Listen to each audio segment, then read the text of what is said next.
Indecisiveness may get you killed one day. Afraid of commitment? Purchase a variety in case of boredom. Let's get you outfitted, killer. Disappointing? Tease. Fine. Can I interest you in my arsenal of death, destruction, and disintegration? But anyway, we should get back to business, baby. Death is inevitable. Error. I can't feel normal legs. Reassessing tactical parameters. Critical systems non-functional.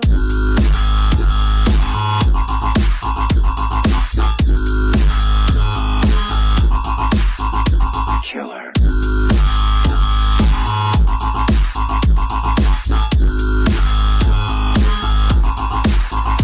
Error. I can't feel my legs.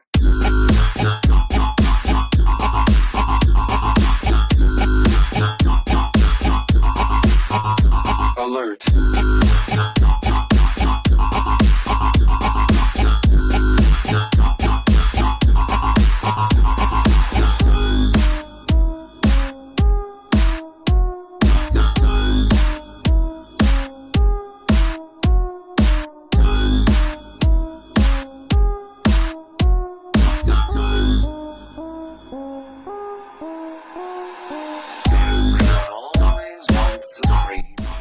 Indecisiveness may get you killed one day. Afraid of commitment? Purchase a variety in case of boredom.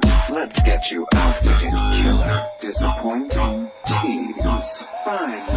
Can I interest you in my arsenal of death, destruction, and disintegration? But anyway, we should get back to business, baby. Death is inevitable.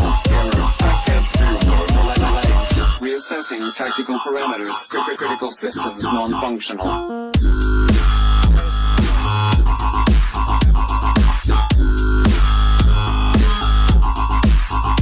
Killer.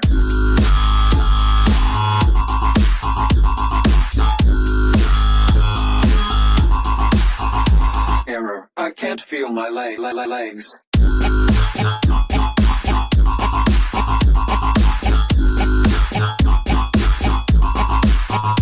Alert.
It's your boy Chips Ahoy, back once again at the ill behavior, nothing can save ya.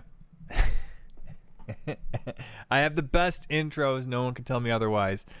Oh, man. I have all this stuff down here on the bottom. I need to crop this out. Let me do a little cropping here. I don't want you guys to know what time it is, and you don't care either. Let's see. Can I turn this up a little quiet? You can see what I was watching before, and also what I was watching before. Why are the Japanese... Why is this Japanese subtitles? Japanese channeling. Nihongo kanji.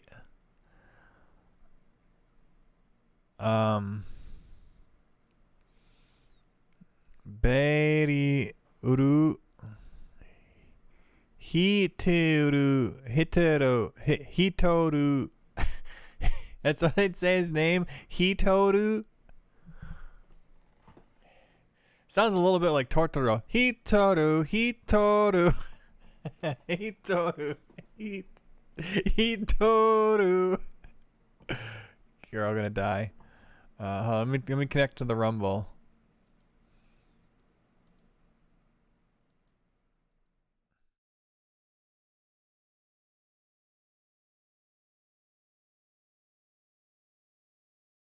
I gotta set up Rumble really quickly here.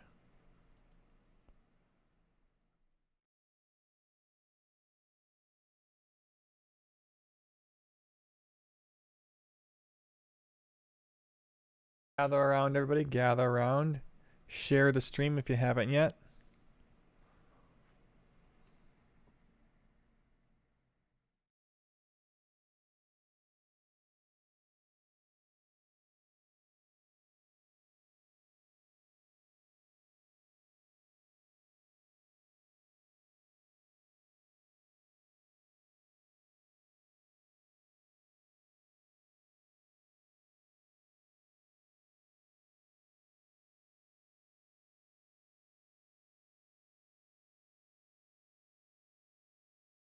All the titles are wrong. Crap.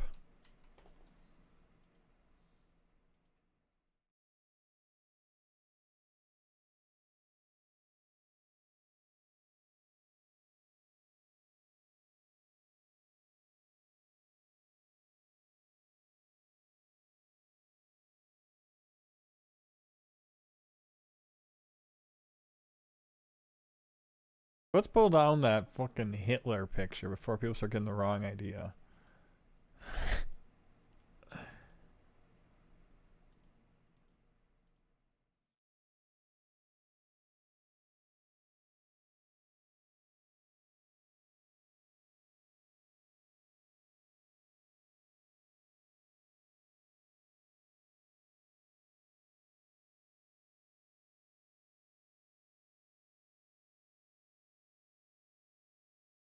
There we go.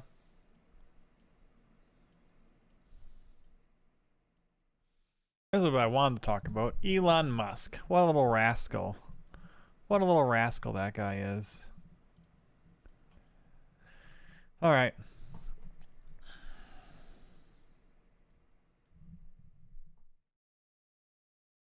Today, we're reacting to Elon Musk on advertising trust and the wild storm in his mind. What a stupid framing. New York Times is a bunch of...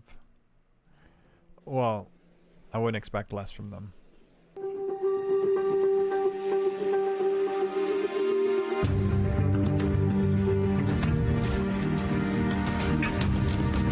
Alright, don't care. Framing. Propaganda. Be more pleased to sit with Elon Musk as our final interview of this remarkable time we've all had together. He doesn't need much of an introduction, but I want to say a couple things. He's the richest person in the world. He may very well be the most consequential individual in the world right now. He runs the most innovative companies in the world: Tesla, SpaceX, Starlink, which is part of that, Neuralink, the Boring Company, X, and his X.AI. And he's disrupted each of these lanes. He's moved at breakneck speeds, but he's faced some controversy in the process. He joins us today following a visit, as you all know so well, and we discussed earlier, on Monday to Israel, where he met with the Prime Minister there and the President of Israel. And we're going to talk about everything. And my hope is that we can about all of it. And we're going to talk about innovation and everything else. I need some beef I sticks. want to say just two I other need something to things real snack quick. on. Sure. We met each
Let's get back to it.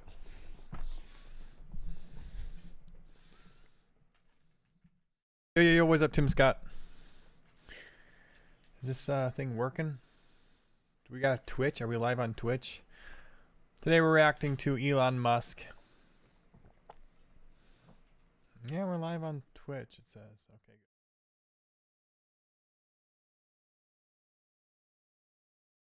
So here we have Andrew Ross Sorkin hosting Elon Musk at this DealBook Summit. Let's let it begin.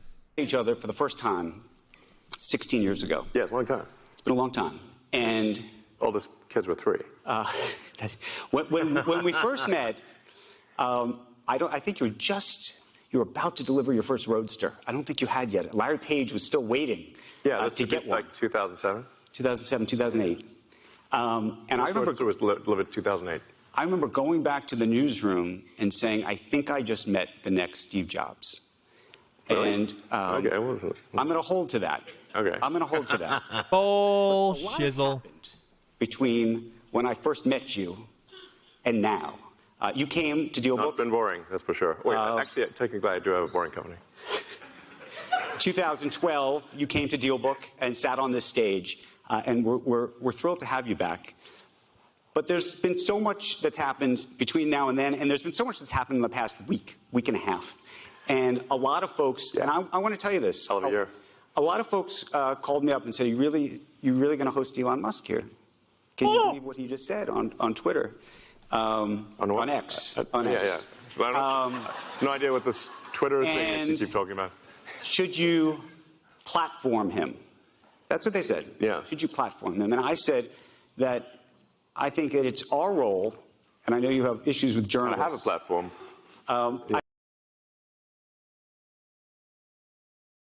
There are people saying, oh, he's such a bad person. Should you even let him speak? He's been disgraced. He's no longer allowed in polite society. Here we have this Githyanki over here, Elon Musk, who, the world's richest Githyanki. I'm sorry, he's just not a good look on him right now. It's all right. So the journalist is saying, my friends are saying, should I even platform you? Platforming is, in a sense, letting someone speak at all, free speech. That's what platforming is. Because you'd say Twitter or Facebook are platforms that people can use. And some people would say, oh, Facebook is platforming Donald Trump's hate speech. Should that be allowed? But of course, platforming doesn't, like, so when this guy used platform, it makes you think, oh, well, we're just doing a one-on-one meeting. Should I even be interviewing you? And in a sense, that is true. That is platforming. Somebody, excuse me, a little burpee. I know you have an issue with journalists oftentimes, but I said it's our role to have conversations and to inquire and and sometimes even interrogate ideas. And I'm hoping we can do that. So I want to start just so we can begin this conversation and just level set.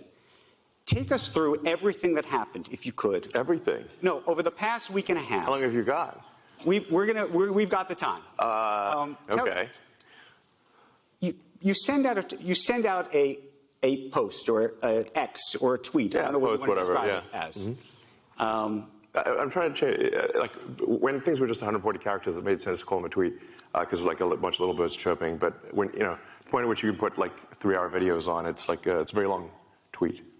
So here we are. Post is more descriptive, I think. And at some point, I don't know where you were, but you write in responding to another tweet. Yes. It's a quote, by the way. This guy, this asshole over here, he's lying to you. Look up what Elon Musk actually said. He was quoting. It was in quotes what Elon Musk said. This is the actual truth. And it set off a firestorm of criticism all the way to the White House. Right. And then you make this trip to Israel. You have advertisers who've left the platform. People calling. Well, the trip to Israel is independent of it wasn't some like apology tour. I want to be clear. That was.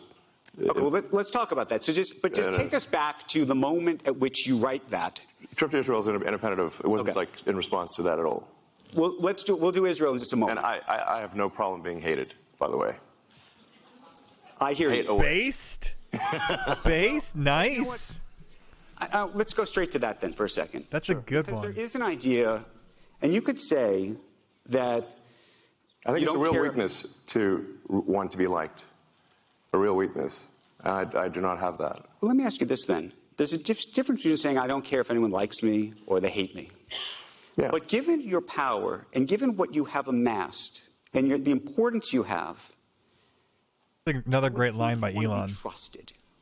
I would think maybe you don't need to be liked or hated, but trusted matters. If X is going to become a financial platform where people are going to put their money, where the government's going to give you money for rockets, where people are going to get into the cars, they need to ultimately decide that you are. Maybe they don't have to decide that they love you, but that you are ultimately a decent and good human being. Yes, I mean, I think I am. But I'm certainly not going to do some sort of tap dance to prove to people that I am. So as for trust, I mean, I think we break that down in a few ways. If you want satellites sent to orbit reliably, SpaceX will do 80% of all mass to orbit this year. China will do 12%. The rest of the world will do 8%. That includes Boeing, Lockheed, and everyone else. So the track record of the rocket is the best by far of anything. You could hate my guts next. You could not trust me. It is irrelevant. The rocket track record speaks for itself. With respect to Tesla, we make the best car. Such a good. It doesn't matter if I'm a scumbag. Y'all know my rockets are the best, and you use them anyways. Cars. Whether you hate me, like me, or indifferent, do you want the best car or do you not want the best car? So I will certainly not pander. I still would get a Japanese car. The only reason I'm here is because you are a friend. Like, what was my speaking fee? You're not making any. First of all, I'm Andrew, but yeah. And what's Hillary Clinton speaking fee? What's Barack Obama speaking fee? Are we all going to forget about how Hillary Clinton was making $500,000 speeches while she was running for president to Goldman Sachs and all the other banks? Man, they really liked what she was saying. Never did release those transcripts of those speeches she was giving for those private bankers, you know. Oh, man, makes you wonder. Sorry. It's okay. Second of all, we've known each other for a very long time. Andrew Sorkin. Yes. And, listen. You know. What I'm trying to illustrate is that sometimes I say the wrong thing. I think there are a lot of people who are tired, but let me go back. No. You should hear the sketches that SNL wouldn't post, by the way. Those are really good. And I would say, unfortunately, or fortunately or unfortunately, whatever friendship we have, not great. We don't talk to each other that much. But let me ask you this. It's true. That's true. Where am I? Doesn't return phone calls. Yeah. The point is, I'm here because you're a friend, not because I'm being paid or because I need any validation or anything. It's that we've been friends for 16 years. And I promised you I'd be here, and that's why I'm here. Well, I appreciate you being here. Not for any other reason. But let me ask you this then. Let's just go at it. Just tell me what. Bro, your friend is a peon of the powers who want to ruin the world. Happened. You write this tweet that says that this is the actual truth. People read that tweet. Yes. And they say Elon Musk is an anti-Semite. That he is riling up this base. You're hearing it from, as I said, the White House. You're hearing it from Jewish groups all over. I think Jonathan Greenblatt from the ADL. Notice how he says the White House and not Biden? That's what the White House is. The White House is only Biden. That's all it is. When the White House puts out a statement, that's somebody else typing on Biden's behalf. Or it's either some no-name bureaucrat or what, like Jen Psaki. So, I don't care what the White House thinks. You're trying to give it this false allure of authority. The White House has spoken. Imagine if they referred to Donald Trump as the White House. They wouldn't. They'd say Donald Trump has spoken out again. It's a false appeal to authority, and I don't like it. Here, there's lots of people who say this. And by the way, it's not just that. Did you read the whole thing? I did, and that's why I want to ask you about. And the responses. Excuse me? I said more. More responses? Yeah, I said more. I said more than what you just read. Yes, there was absolutely more. Yes. But I'll tell you the thing that struck me. Dumb friend you got here, Elon. He's only going to talk about the parts that make you look bad. Not going to read your full statement in context. Why would he? He's not your friend. And I'm an American Jew. It wasn't just. Oh my God! It comes out now. What? Should have seen that coming. Should have called it. Should have looked up his early life on Wikipedia. The people who had that view.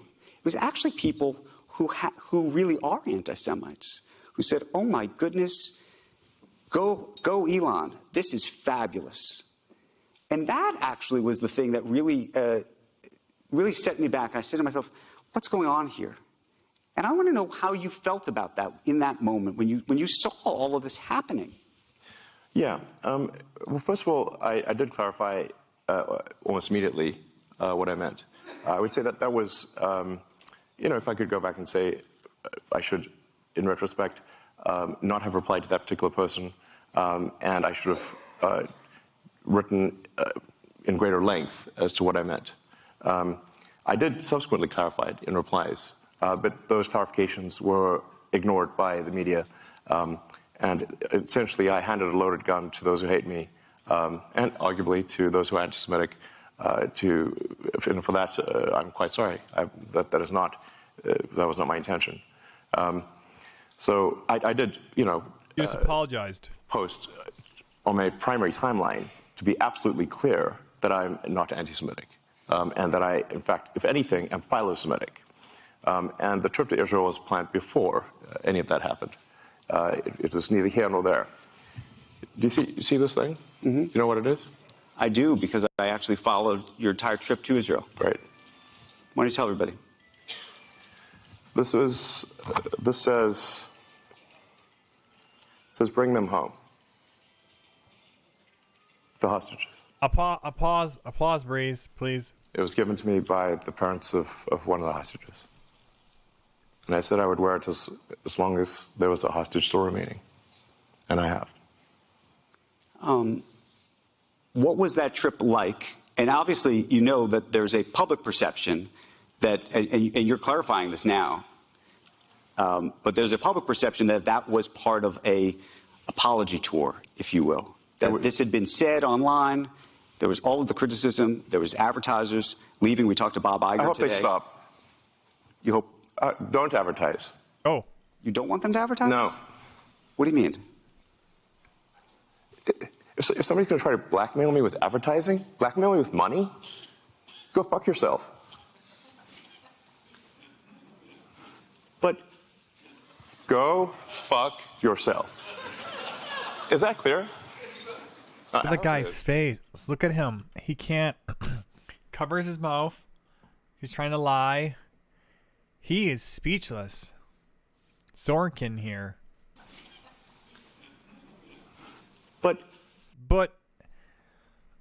But money controls me. Why won't it control you? Surely you want more money, right? But amazing. Go fuck yourself. Is that clear? I hope it is. Hey, Bob, if you're in the audience. well, let me ask you then. Bob Iger? That's how I feel. Don't advertise. How do you think then about the economics of X? If part of the underlying model, at least today, and maybe it needs to shift, maybe the answer is it needs to shift away from advertising.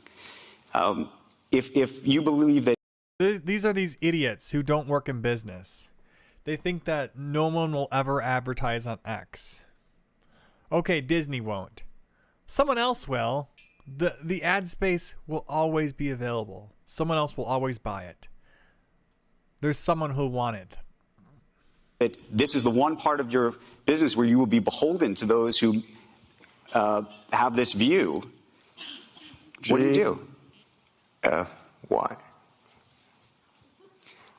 I understand that, but there's a reality too, right?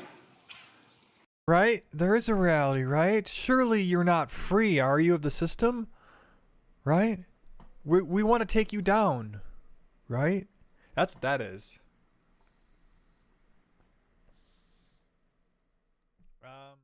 Wasn't the whole point of him taking it private was that so he can control it and do whatever the hell he wants with it? Yes. No. I mean, Linda no, Yaccarino's right here, and she's got to sell advertising. Absolutely. So, totally. No. Actually, what this advertising boycott is going to do, it's going to kill the company.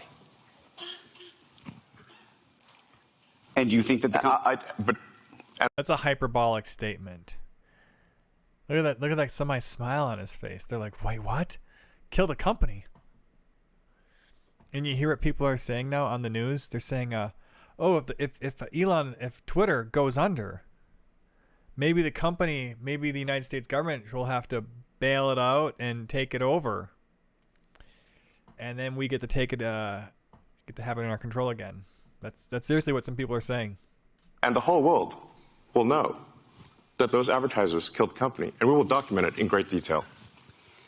But those advertisers, I imagine, are going to say we didn't kill the company. Oh yeah. They're going to say tell it to Earth. But they're going to say Elon, that you killed the company because you said these things, and that they were inappropriate things, and that they didn't feel comfortable on the platform. Right? That's what they're going to say. Well, let's be honest here.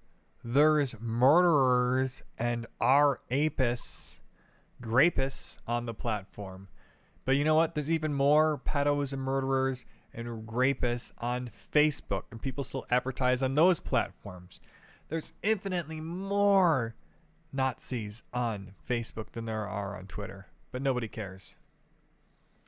Let's see how Earth responds to that. So this goes back to we'll both make our cases, right, and we'll see what the outcome is. What are the economics of that for you? I mean, you have enormous resources, so you can actually keep this company going for a very long time. Would you keep it going for a long time if there was no advertising? I mean, if the company fails because of an advertiser boycott, it will fail because of an advertiser boycott. And that will be what bankrupted the company, and that's what everybody on Earth will know. But what do you think then of the... this goes back to the idea of... Because then everybody in the Earth will know that all of the corporations colluded to take down our free speech platform. The one free speech platform we wanted, they all teamed up to take it down. So then we'd all know every single corporation out there is against free speech. trust, though. Then it'll be gone. And it'll be gone because of an advertiser boycott. But you recognize that some of those people are going to say that they didn't feel comfortable on the platform. And I just wonder and ask you and think I'm not about comfortable with them on the Tell platform. it to the judge. But the judge is going to be... The judge is the public. And you think that the public is going to say that Disney is making a mistake? Yeah. Yes. And they're going to boycott Disney? They already are. Well, there are some that are for lots of different reasons. But you think that this is going to... that you have the... This goes to actually the interesting of power and leverage. Let the chips fall where they may. Let the chips fall where they may. Can I ask why that is the approach? And I ask it because you've been What's very... the other approach? Well, you've been very particular about... Whoa, that is the whoa. approach. What do you I say? ask it because you've been What's very... the other approach? Well, you've What's their approach? been very particular about... Their approach is to kill off a free speech platform that they can't control. the approach to Tesla, when you think about the engineering involved in that, the approach to SpaceX, the approach to some of the stuff you're doing with AI has been very specific, right? There's not a let the chips fall where they may approach to those businesses, I don't think. No, we focus on making the best products. And Tesla's gotten to where it's gotten with no advertising at all. I understand that. Tesla currently sells twice as much in terms of electric vehicles. So he's saying, hey, listen, motherfucker. I could start advertising Teslas on Twitter. I could start advertising Starlink on Twitter. As the rest of electric car makers in the United States combined. Tesla has done more to help the environment than all other companies combined. It would be fair to say that, therefore, as a leader of the company, I've done more for the environment than everyone else, any single human on Earth. Wow. How do you feel about that? No, How do I feel about that? Yeah, no, I'm asking you personally how you feel about that, because this goes, we're talking about power and influence and... I'm saying what I care about is the reality of goodness, not the perception of it. And what I see all over the place is people who care about looking good while doing evil. Virtue signaling. Boom. He's just calling it out. He's sick of virtue signalers. He's going to put in the work, do the good. Fuck y'all. Fuck them. Okay? Let me ask you this, because I think part of this, by the way, there's some people who said, look, owning X to begin with has just created problems, that you've created so many amazing things that are changing our world. And Whoa. Let's go back to that line. Holy crap. Just created problems. For who? For whom has it created problems? The ruling elite. That's who. Okay? let me ask you this, because I think part of this, by the way, there's some people who said, look, owning X to begin with has just created problems, that you've created so many amazing things that are changing our Problems for who?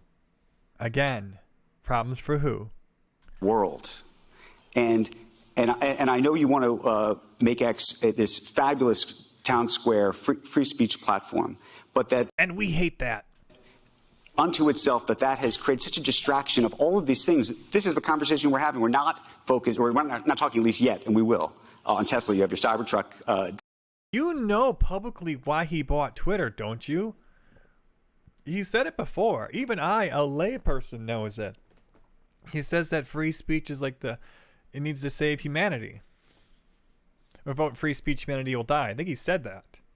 Deliveries tomorrow and everything else that you're doing. But Yes, is there any, it will be the biggest product launch of anything by far on Earth this year. is there any part of you, though, that just says, you know what?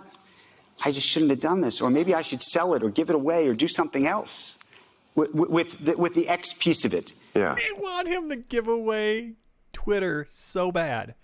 They're like, please, anyone else but you own it, because apparently you're unbribable. Given the propensity for some of the things that you do and say on that platform to create these issues.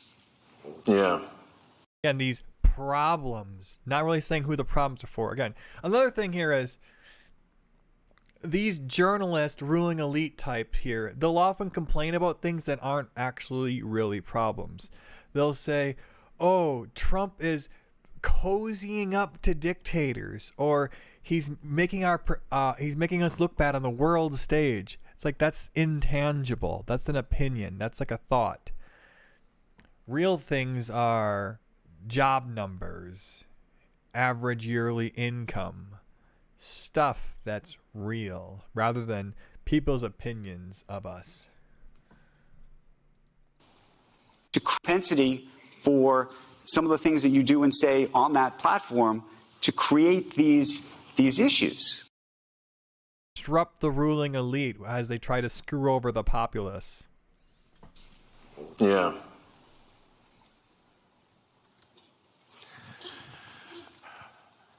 Of all the posts I've done on the platform, I think there might be 30,000 or something like that. Right. Once in a while, I will say something foolish. And I have. And I would certainly put that comment, that you said the actual truth, among perhaps one of the most foolish, if not the most foolish thing I've ever done on the platform.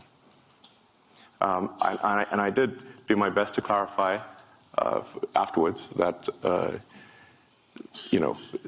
certainly do not mean anything anti-Semitic in that. The nature of the criticism was simply that the Jewish people have been persecuted for thousands of years. There is. Yes, they've been persecuted for 1,000 years. We all know they've been persecuted. We're never allowed to ask why they've been persecuted, though. That's anti. There's a natural affinity, therefore, for persecuted groups. This has led to the funding of organizations that essentially promote any persecuted group or any group with the perception of persecution. This includes radical Islamic groups. Everyone here has seen the massive demonstrations for Hamas in every major city in the West. Yep. That should be jarring. Well, he's pointing out the fact that we have some sort of protest pipeline in our. There's some sort of people's whose occupation is to get a bunch of people to it's community organized. That's what it is. There's community organizers.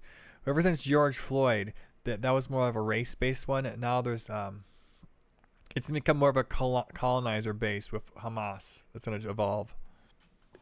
A number of those organizations received funding from prominent people in the Jewish community. Right. They didn't expect that to happen. But if you generically, right, without condition, sort of fund, if you fund persecuted groups, anti-white groups, literally, they only fund persecuted groups. They don't fund non-persecuted groups. These Jewish groups aren't ever helping white people for some reason. I don't know why. In general, some of those persecuted groups, unfortunately, want your annihilation. And what I meant by that, when I subsequently clarified, is that it's unwise to fund organizations that support groups that want your annihilation. Is this coming across clearly? Yeah, no, it is. My question to you, though, I think logically this makes a lot of sense. Is there any part of you, just tell me what happens, though, once all of this happens? Let's say you fund a group, and that group supports Hamas, who wants you to die. Perhaps you should not fund them. Right. But you do. Thank you. The audience is like, yeah, come on. Can someone throw me a bone here? The journalist is like, no, you can't explain why your actions are rational. We're trying to crucify you right now. Can you just let us nail you down, please? You do appreciate that when you wade into these very delicate waters, at these very delicate times, yes, that it can create a real, I mean, as it created. I don't know. This seems kind of a little fake outragey. It's why are we focusing on Elon? I'm sure there's lots of worse things said by other people. Headlines for the past 2 weeks and economic impact. How about free speech is who cares? I'm just so curious what in your brain, when you see all this happening, are you sitting there going, oh my God, I stepped in it. I wish I didn't do that. Are you saying, screw them. I hate these people. Why are they after me? They want Elon Musk to be flagellating himself. But all of that. Yeah, all of that. I mean, look, I'm sorry for that tweet or post. It was foolish of me. Of the 30,000, it might be literally the worst and dumbest post that I've ever done. And I tried my best to clarify. For the body language. Sunday. Leaning away from the dude. But, at least I think over time it will be obvious that, in fact, far from being anti-Semitic, I'm in fact philo-Semitic. And all the evidence philo-Semitic? In my track record would support that. Let me ask you this, though. There are people who say crazy things on X, as you know. Maybe you think they're crazy, maybe they're not. The aspiration for X is to be the global town square. Now, if you were to walk down to, let's say, Times Square, right? Do you occasionally hear people saying crazy things? Yes, but they're not. But they don't have the megaphone, right? And that's the conundrum. What is the megaphone? You mean there is no megaphone? They're saying it online. You're making up this megaphone metaphor. In real life, there is no fucking block button. There is no mute button. In real life, if someone has a megaphone, you can't mute them.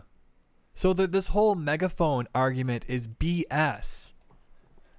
What they mean by the megaphone is the algorithm, and what they're saying is we can't control it. In a polite society, the government can give you a license to use your megaphone to make noise. Otherwise, if you start blasting a megaphone, you're going to get it taken away most of the time. This guy is mad that they can't control the megaphone, if you will, the algorithm that determines what goes viral, what doesn't. No, they can only say it to the 50 or 100 people that are standing there in Times Square. They don't have a mega. I mean, look, the joke I used to make about old Twitter was it was like giving everyone in the psych ward a megaphone. I'm aware that things can get promoted that are negative beyond the sort of circle of somebody simply screaming crazy things in Times Square, which happens all the time.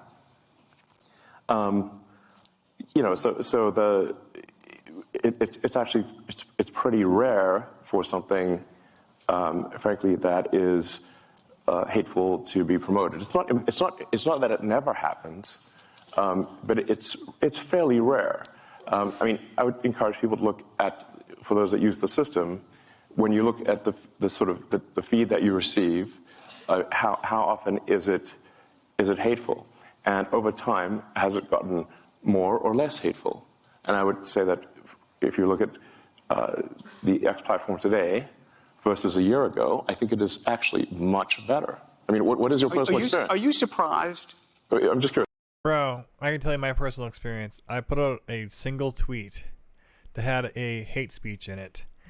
And they locked down the tweet. So it's like no one's going to view it. They didn't say I had to delete it, which was thank God for once. But they said that this thing is going to be limited visibility.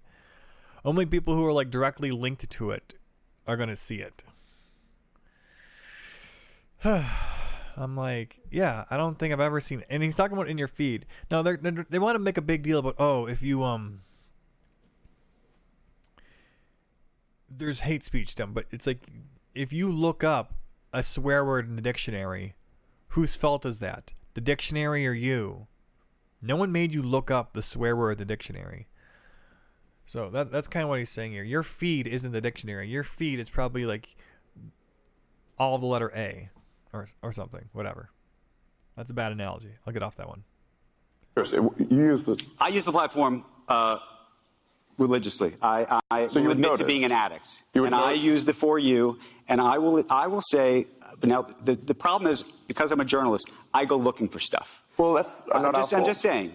And No, he said, how is your feed experience? It doesn't matter if you go looking for stuff. Like I said, if you look up a swear word in the dictionary, that doesn't mean the dictionary manufacturer is profane. and because I also think the algorithm for me personally, because I'm looking for stuff, also is feeding me other things. No, it's not. Well, this is actually a challenge in that, like sometimes people will say, like, why is it showing me, posts from this person that I hate? And we're like, well, did you interact a lot with this person that you hate? Well, yes. Well, therefore it thinks that you want to interact more with this person that you hate. That's like a reasonable, Let me ask this. You kind of want to have an argument. When you tweet, yeah. do you ever Post. Let's say post. When you post. I mean, listen, I'm open. If anyone can come up with a better word, that would be great. When you post, though. But the least bad word I can think of is post. Yeah. When you post, though, are you trying to rile up either a base or an audience? Do you recognize the power you have in that? And also, by the way, not just rile up one version of side of it, but also rile down, which is to say, as I said, there are people who are demonstrably anti-Semitic on the site. I get Jew boy things and all sorts of things that come my way. Hey, for a while they thought I was Jewish, so they would, I'd get it too. But no. But the question is, my name is Super Jewish. Do you ever think to yourself, I'm going to go online and I'm going to say, these people, I condemn these people that are on my site saying these things? Man, I wish I had hair like that. Because I have. You say I've condemned anti-Semitism, but do you ever go? Yeah, I said I literally posted I condemn anti-Semitism in all its forms. Like that is a literal post that I made. I mean, I'm like, listen, if I can get out the thesaurus, if you and we could, Let me ask you a different question. You compose it, I'll post it.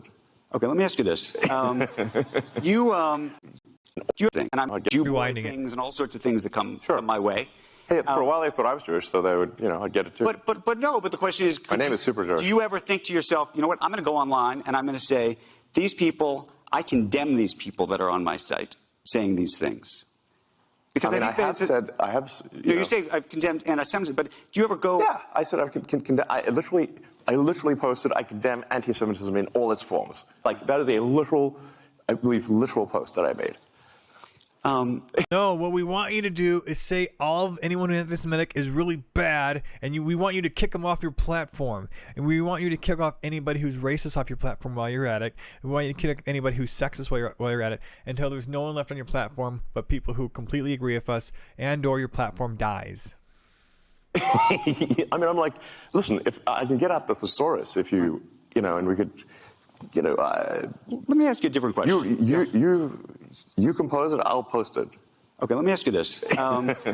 We'll call us bluff. You were on a podcast about a month ago, and you said something that struck me. It's an interrogation again? Jeez, man. No, not interrogation. It's a struggle session. That's what this is. And it struck me as accurate. It came out of your mouth, so hopefully it is. But I'm hoping we go deep on this. Just because it came out of my mouth does not mean it's true. No, but you said my mind is a storm. I don't think most people would want to be me. They may think they want to be me, but they don't know. They don't understand. What did you mean by that? What was your mind being a storm? And I think it. I mean, I have known you for quite some time. I think it is a bit of a storm. Yes. Yeah, I mean, in as much as a weather metaphor makes sense, my mind often feels like a very wild storm. I mean, I have a fountain of ideas. I mean, I have more ideas than I can possibly execute. So I have no shortage of ideas. Innovation is not the problem. Execution is the problem. I've got a million ideas. I mean, I've got an entire design for an electric supersonic vertical takeoff jet, but I just can't do that as well. I've had that for 10 years. No, you don't. Is your storm a happy storm? Shut up. This guy's gay. Nigga, you gay. One of my bros asked me, "Is this are you in a happy storm right now?" No. It's not a happy storm. Yeah. Tell us about that, because I think that actually, when people try to really understand you, I think that there's Now what they want to say is, oh, Elon Musk admits he's not happy. He's an angry man. He's so angry and vile, and now he's anti-Semitic. a lot of this comes from some other place, and I want to talk about that. What do you think that is?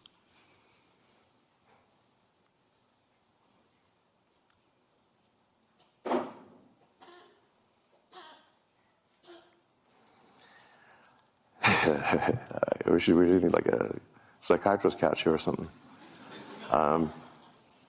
This powerful $99 drone is now available in the U.S. No, This is pause. an extremely high-tech $5,000 drone. I It was think developed to so some degree I was born this way, and then it was amplified by a difficult childhood, frankly. But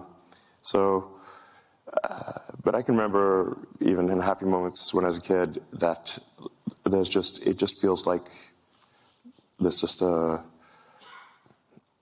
rage of forces in my mind constantly.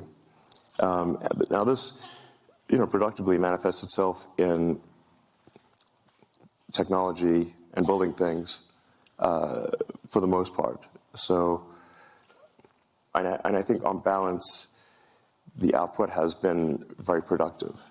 I think the results, as we discussed earlier with SpaceX, Tesla, PayPal, which is still going today.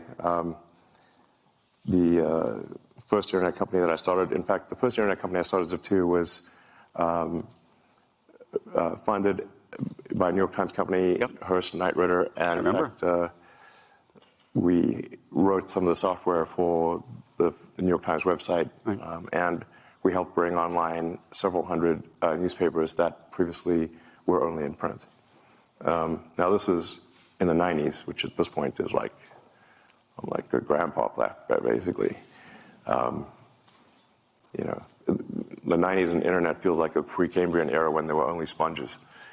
Anyway, I feel like a lot of productive things have been done, and you can also look at Tesla as being sort of many companies in one. Like our supercharging network is, if the Tesla supercharging network were its own company, it would be a Fortune 500 company by itself. Just the supercharging system. We also make the cells. We build the power electronics and the powertrain from scratch. We have the most innovative structural design, the largest castings ever used. We have the best manufacturing technology at Tesla, better manufacturing technology than companies that have been doing it for 100 years. So these demons of the mind, are, for the most part, harnessed to productive ends. Okay, so let me ask you a question but that doesn't mean that once in a while they, go wrong. And this is a question I think a lot of people, are always trying to figure out about not just you, but sometimes themselves. Meaning, what is driving all of this? You're doing all of these things. Do you think that you would be as successful, whatever success is? If you would just give up Twitter, that's what he's going to say, literally. If it wasn't being driven by I think that there's something you're trying to prove, either to yourself or to somebody. I don't know. We're all trying to prove something. Maybe I'm trying to prove it to my mother. I don't know. No. If I were to describe my philosophy, it is a philosophy of curiosity. I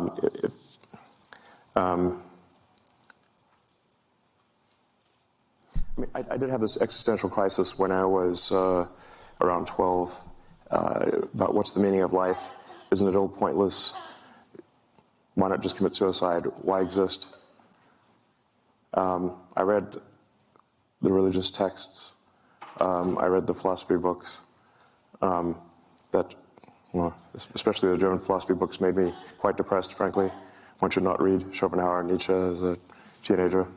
But then I read Douglas Adams' Hitchhiker's Guide to the Galaxy, which is a book on philosophy in the form of humor. And the point that Adams was making there was that we don't actually know what questions to ask. That's why I said that, the answer is 42. Like, basically, Earth's a giant computer, and it came up with the answer 42. But then to actually figure out what the question is, that's the actual hard part. I think this is generally true also in physics. At the point at which you can properly frame the question, the answer is actually the easy part. So my motivation then was that, well, my life is finite, really a flash in the pan on a galactic time scale. But if we can expand the scope and scale of consciousness, then we are better able to figure out what questions to ask about the answer that is the universe. And maybe we can find out the meaning of life, or even what the right question to ask is. Where did we come from? Where are we going? Where are the aliens? Are there aliens?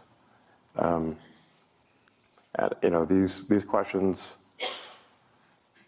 and is there new physics to discover? Or is this, because there seems to be some real questions about dark matter and dark energy. And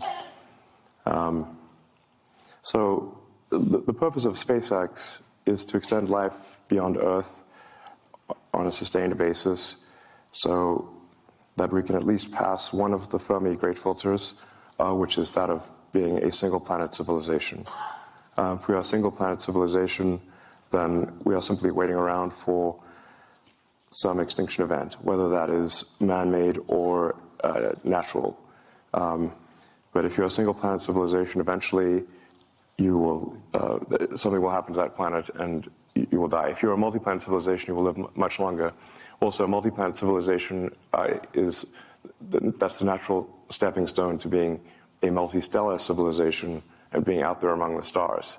So, this, I think, has two. This is not simply a defensive motivation, but it is also one where that gives meaning. Man's search for meaning. Can I ask you a different? Let me finish this philosophy point, even though it may seem. Jesus Christ, this journalist is like, whoa, whoa, whoa, you're getting little. We can't have you giving the people hope. What are you, JFK? You say we're going to go to the moon not because it's easy, but because it's hard? You want us to become a multi-stellar species, but first becoming an interplanet species? Are you nuts? Rather esoteric. It may resonate with a few people. We must get past this Fermi filter of being this great filter of being a single planet civilization. And if we do that, we're more likely to understand the nature of the universe and what questions to ask. If you're a believer in the philosophy of curiosity, then I think you should support this ambition. But it's more. Being a multi-planet species is more than simply, life insurance for life collectively. That's a defensive reason, but I think also that life has to be more than simply solving one sad problem after another. There have to be reasons where you wake up in the morning and you're happy to be alive. There have to be reasons that you have to say, why are you excited about the future? Like, what gives you hope? And if you aren't sure, ask your kids. And I think the idea of us being a spacefaring civilization and being out there among the stars is incredibly inspiring and exciting and something to look forward to. And there need to be such things in the world. Let me ask you a different question about confidence. We were having a conversation here earlier. All right, we gotta get back into smashing you. We can't have you giving these inspiring speeches that make people have hope. But people, and where people get. Dude, he's flicking his tongue like a snake. Let's watch that again. About confidence. We were having a conversation here earlier. But people, and where people get their confidence from. Some people have great insecurity. Other people have great confidence. And I was thinking about you because you have a very interesting history where people have told you over and over again that you're wrong. Well, sometimes they're right. Well, sometimes they are, but I would say that when it comes to Tesla, when it came to SpaceX, people told you that you were crazy. You were out of your mind. This was never going to happen. This was never going to work. And so the reason I ask you this, though, is now when people say you're wrong, this isn't right. When people say you're anti-Semitic, you're being wrong.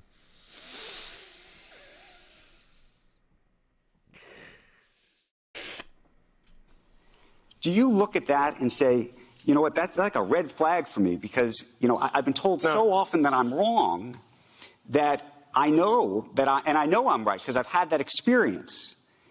Or are there people in your life when they say, you know what, Elon, this is not right? Do you know what I'm saying? I mean, I think what you're sort of trying to say is that do I at this point think because I've been right so many times when others have said I'm wrong, that now I have to believe I'm right when in fact I'm wrong? Yeah, the trick question. When in fact I'm wrong. You did very well. What do you think? No, I'm right.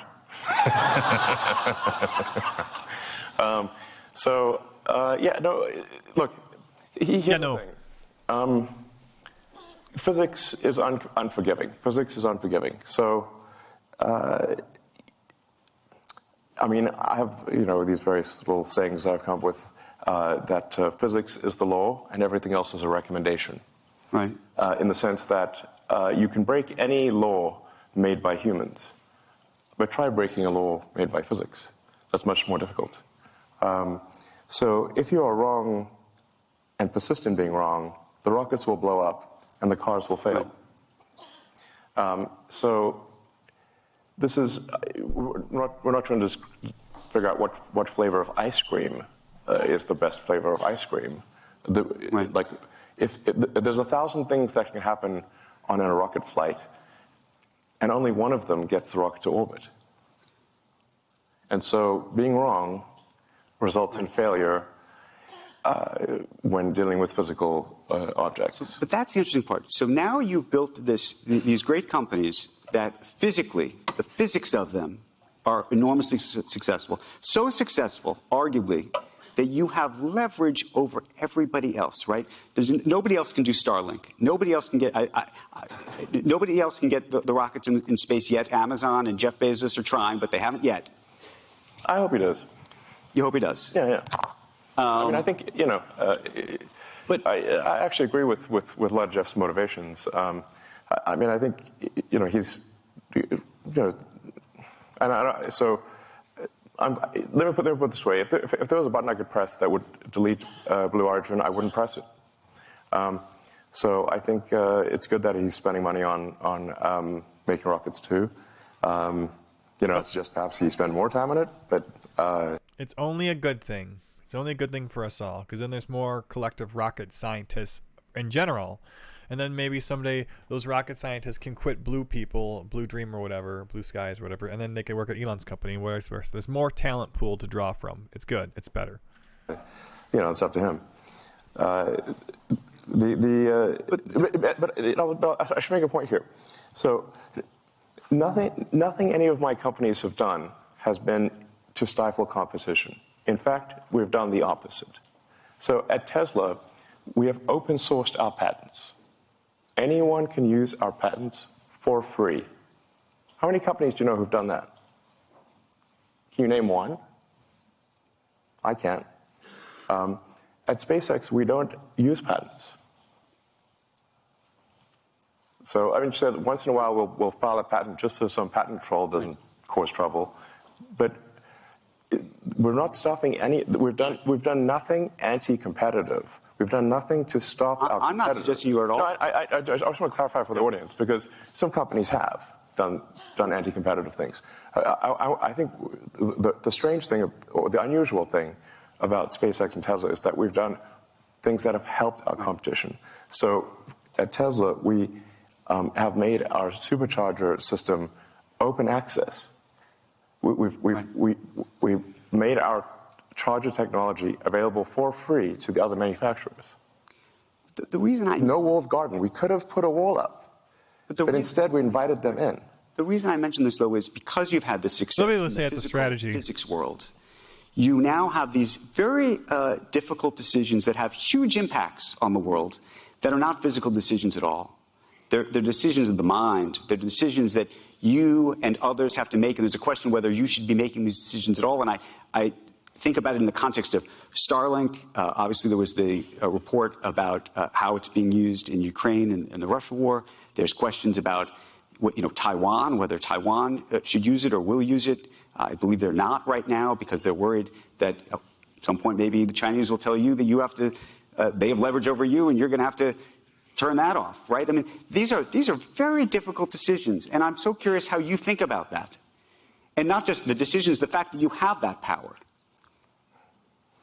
I think it's important for the audience to understand that the reason I have these powers is not because of some anti-competitive actions. It's simply because we've executed very well.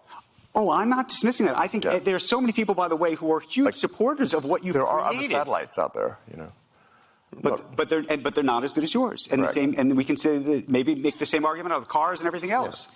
But as a result, that gives you enormous leverage.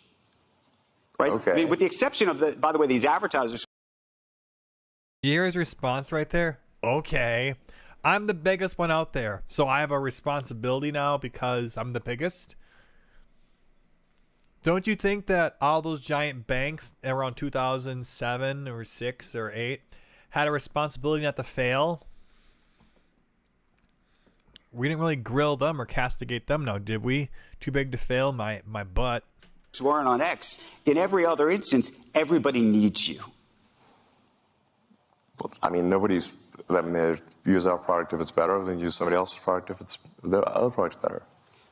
And I accept that. And maybe one day somebody else will create a better product. Is it how is it a bad thing to make better products than other companies? Well, I want to just go back to this. Yeah, so he's saying is you guys don't have to use me. I made something. It happens to be pretty good. It's now a lot of people are using it, and now you're acting like you're dependent upon it. No, you're allowed to switch. To the Starlink piece of it, though, because that has sort of a geopolitical ramification. It's internet. Let's calm down. In terms of your power, the geopolitical ramification, in terms of your power and how you think about that specific power, and then the power that the U.S. government might have either over you or not over you, the power the Chinese government might have over you or not over you, and how those things get used. I mean, what are you suggesting? I'm asking the question around this very idea of how these satellites are going to be used, whether you think that you should have control of them, whether the government should have control of them. Why would the government have control over his satellites? Oh my God. I'm sorry. Also, I'm just thinking about it. It is pretty wild that this guy kind of like owns 4,000 satellites. It's kind of cool. Oh, I wouldn't mind owning a couple satellites. Do you trust the government? Well, there's a lot of people who don't trust of them be used. Whether you think that you should have control of them, whether the government should have control of them. Do you trust the government? Well, there's a lot of people who don't trust the government. You guys didn't trust Donald Trump when he was in charge of the government. Exactly. But then this goes back to the trust of you, right? I mean, like I said, we're not the only company who has communication satellites. Our satellites are just much better than theirs. So it's not like we have a monopoly. Right. Do you feel like anybody the best product? It's not like. Do you feel anybody has leverage over you? That's what we really want to know. Tell us your weak spots. I mean, I think at the end of the day, if we make bad products that people don't want to use, then the users will vote with their resources and use something else. Ultimately, yes, he does have to respond to the will of the customer. Let me pivot the conversation for a second. I mean, certainly, my company's overseen by regulators, and while since SpaceX, Starlink, Tesla are overseen by cumulatively over 100 regulators. in actually more than that, a few hundred regulators, because we're in 55 countries.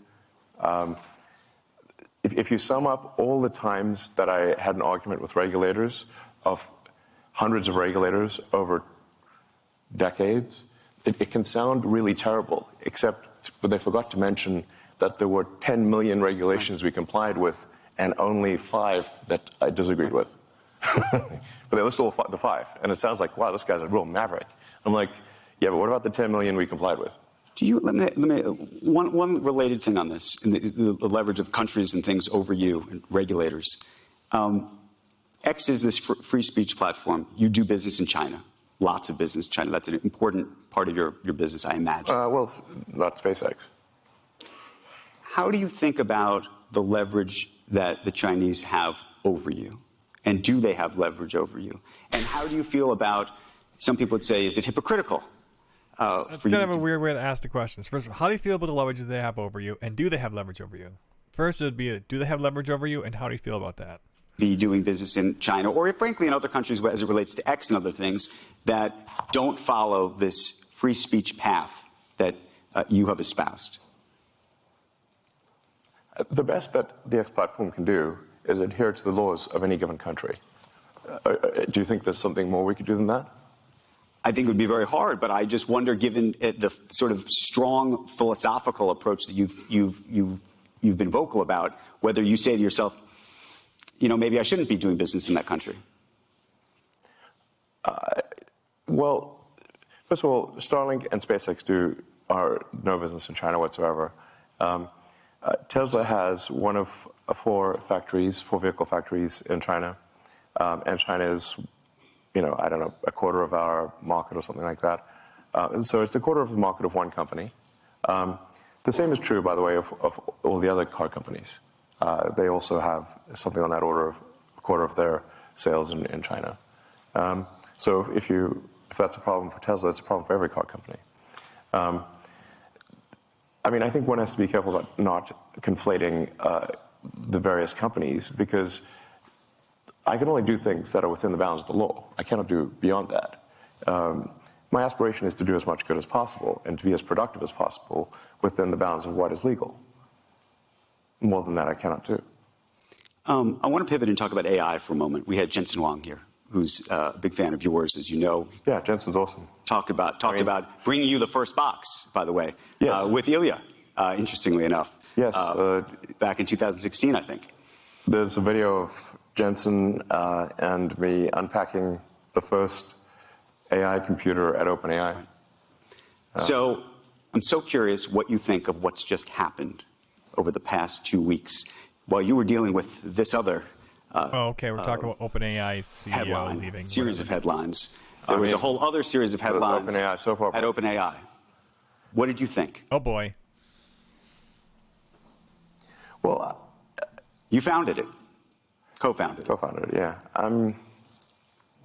Well, the whole arc of OpenAI, frankly, is a little troubling, because the reason for starting OpenAI was to create a counterweight to Google and DeepMind, which at the time had 2/3 of all AI talent and basically infinite money and compute, and there was no counterweight. It was a unipolar world. And Larry and Paige and I used to be very close friends, and I would stay at his house, and I would talk to Larry into the late hours of the night about AI safety.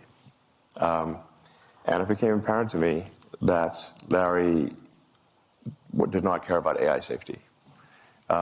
I think perhaps the thing that gave it away was when he called me a speciesist for being pro-humanity. As in, you know, like a racist, right, but for species.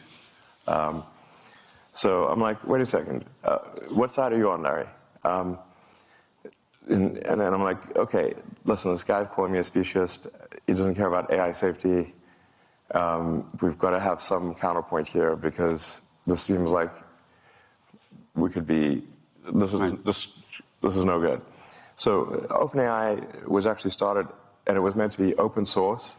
I named it OpenAI after open source. It is in fact closed source, super closed. It should be renamed super closed source for maximum profit AI. So, because this is what it actually is.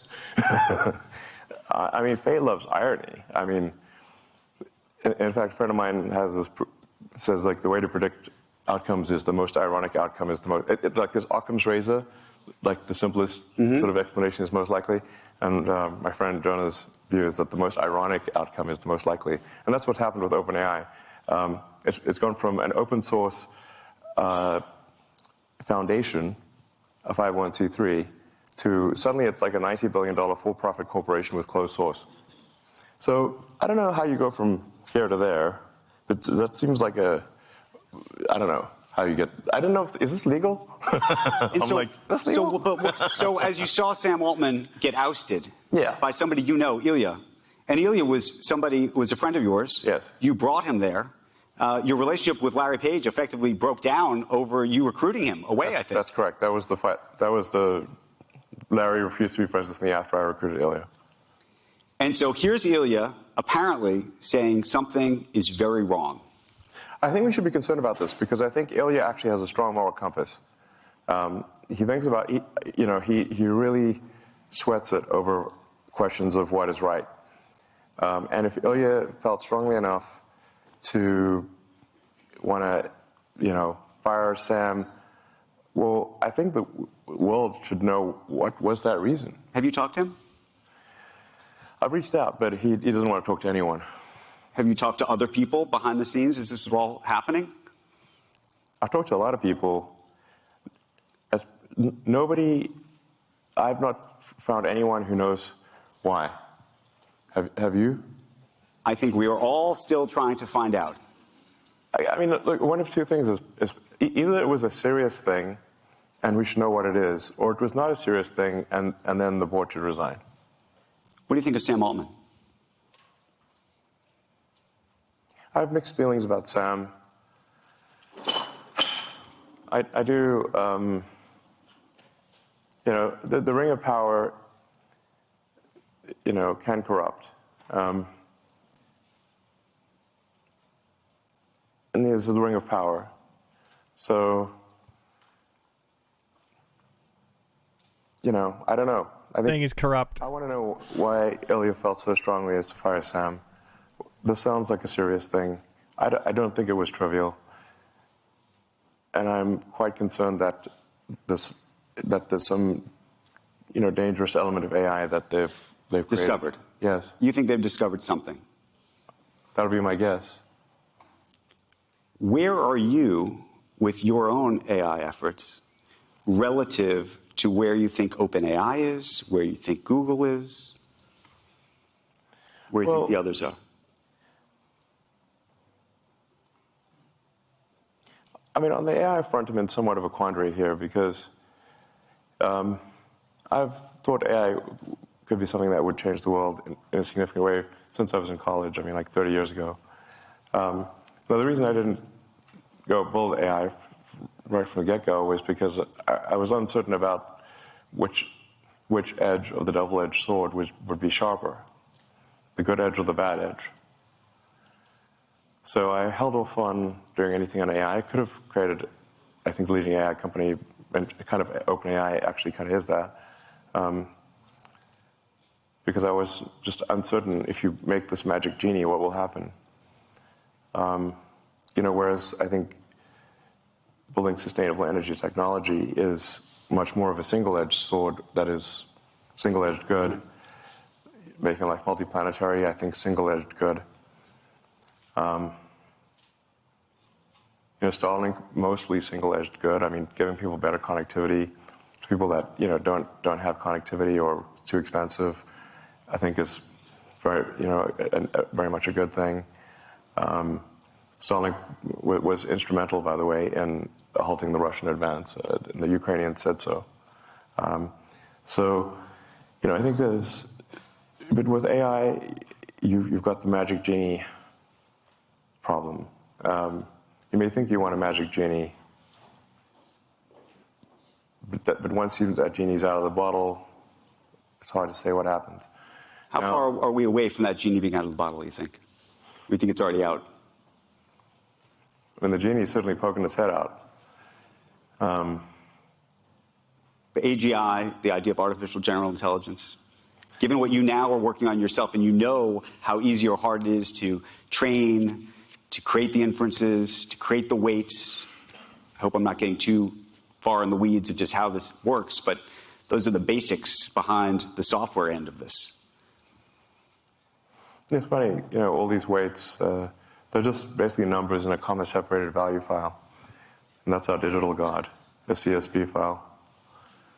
Huh. Found that funny. Huh. I thought it was funny.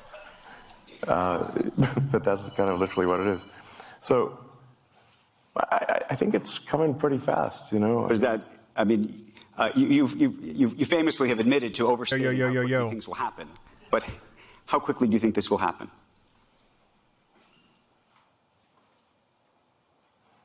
If you say smarter than the smartest human at anything, yep, it may not be then quite smarter than all humans, all machine-augmented humans, because people have got computers and stuff. Watching the one that went viral of Elon Musk saying "F you." I'm watching the whole thing. See if there's any other nuggets in there. Can write as good a novel as, say, J.K. Rowling, or discover new physics, or invent new technology. I would say that we are less than 3 years from that point. Whoa. Let me ask you a question about XAI and what you're doing. And because there's an interesting thing that's different, I think, about what you have relative to some of the others, which is you have data, you have information, you have all of the stuff that everybody in here has put on the platform to sort through. And I don't know if everybody realized that initially. What is the value of that?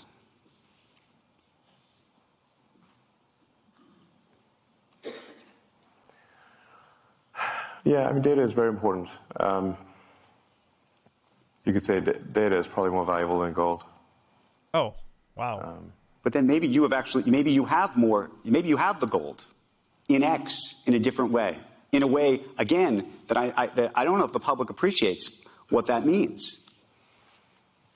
Yes, X is might be the single best source of data. I mean, it is. There are more, links that go to. People click on more links to X than anything else on Earth. Sometimes people think Facebook or Instagram is a bigger thing, but actually, there are more links to X than anything. There's public information. You can Google it. Okay, let me ask you Google it. So it is where you would find what is happening right now on Earth at any given point in time. The whole OpenAI drama played out, in fact, on the X platform. So it is one of the. It's not. Google certainly has a massive amount of data. So does Microsoft. So it's not like, but it is one of the best sources of data. Can I ask you an interesting IP issue, which I think is actually something I can say as somebody who's in the creator business and journalistic business and whatnot, where I care about copyright. So, okay, nerd. One of the things about training on data has been this idea that you're not going to train, or that these things are not being trained on people's copyrighted information. Historically, that's been the concept. Yeah, that's a huge lie. Say that again? Yes, these AIs are all trained on copyrighted data, obviously. So you think it's a lie when OpenAI says that this is not, none of these guys say they're training on copyrighted data? That's a lie. It's a lie. Yeah, straight up. It's a straight up lie. Of course it's copyrighted. 100%. Everything's It's copyrighted. trained on copyrighted data.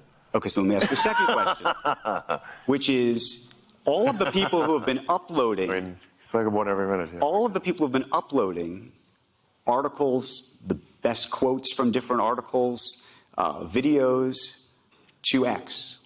All of that can be trained on. And it's interesting because people put all of that there, and those quotes have historically been considered fair use, right? People are putting those quotes up there. And individually, on a fair use basis, you'd say, okay, that makes sense. But now there are people who do threads, and by the way, there may be multiple people who've done an article that has 1,000 words. Technically, all 1,000 words could have made it onto X somehow. And effectively, now you have this remarkable repository. And I wonder how you think about that, again, and how you think the creative community and those who where the original IP owners should think about that? I don't know, except to say that by the time these lawsuits are decided, we'll have digital God. So ask digital God at that point. These lawsuits won't be decided before on a time frame that is relevant. But is that a good thing or a bad thing? I think we live, there's that, I don't know if it's actually a real Chinese saying or not, but may you live in interesting times. Right. It's apparently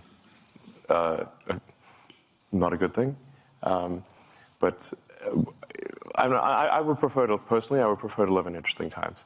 And we live in the most interesting of times. I think, for a while there, I was like really getting demotivated and losing sleep over the threat of AI danger. And then I finally sort of became fatalistic about it and said, well, even if I knew annihilation was certain, would I choose to be alive at that time or not? And I said I probably would have choose to be alive at that time because it's the most interesting thing, even if there's nothing I could do about it. So then, then basically sort of a fatalistic resignation. Jesus Christ. Helped me sleep at night because I was having trouble sleeping at night because of AI danger. Now, what to do about it?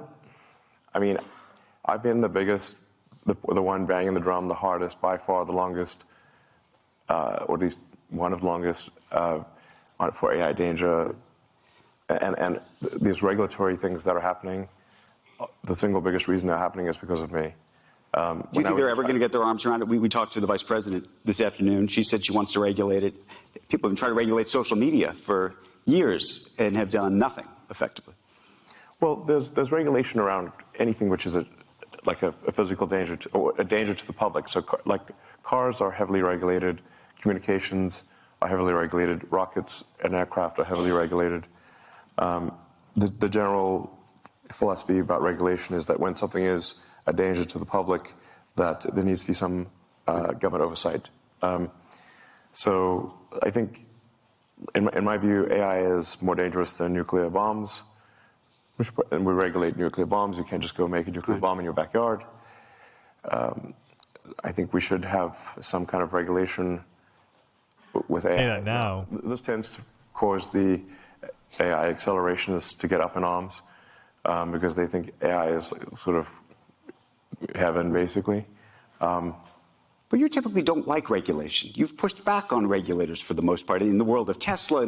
So many instances where we read articles about you pushing back on the regulators. I'm so curious why, in this instance, now you own one of these businesses. As I said a moment ago,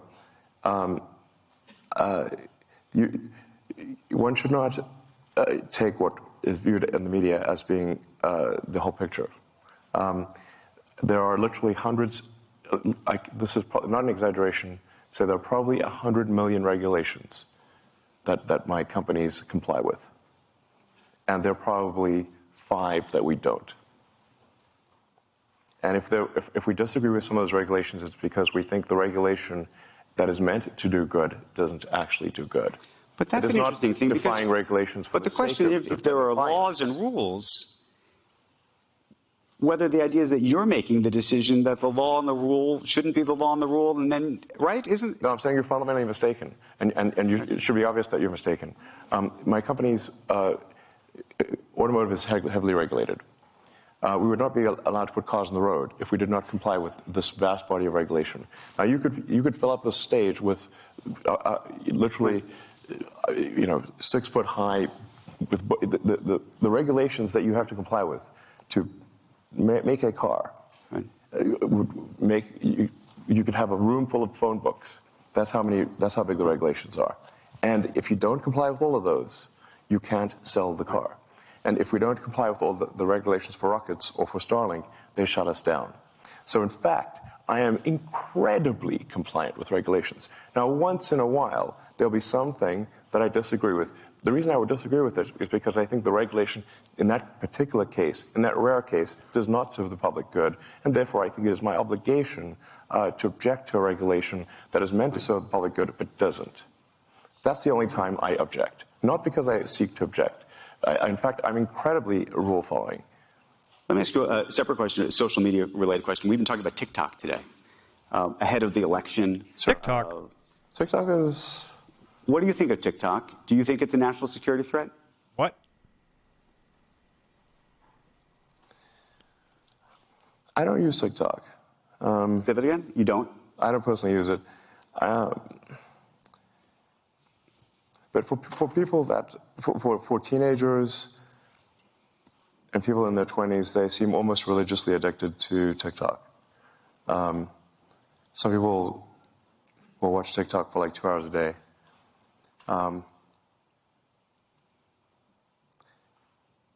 I stopped using TikTok when I felt the AI probing my mind, and it made me uncomfortable. So I stopped using it.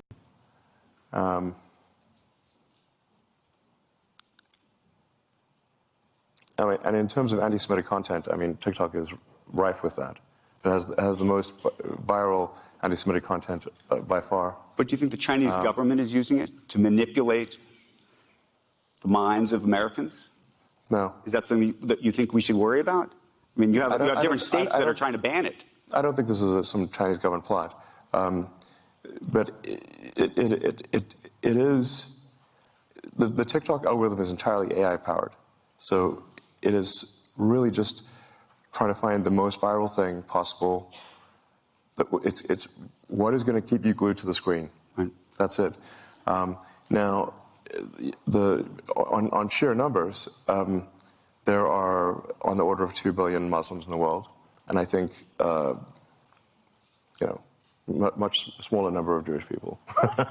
20 million, something. Many orders of magnitude fewer. So if you just look at content production, just on sheer numbers basis, this is going to be overwhelmingly anti-Semitic. Let me ask you a political question.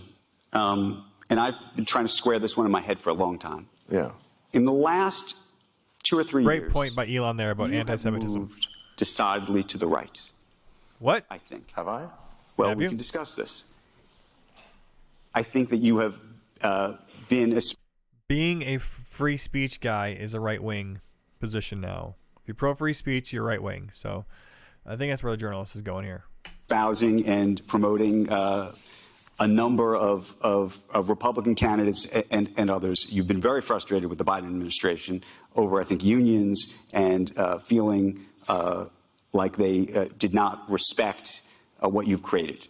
Well, I mean, without any, doing nothing to provoke the Biden administration, they held an electric vehicle summit at the White House and specifically refused to let Tesla attend. This was in the first 6 months of the administration.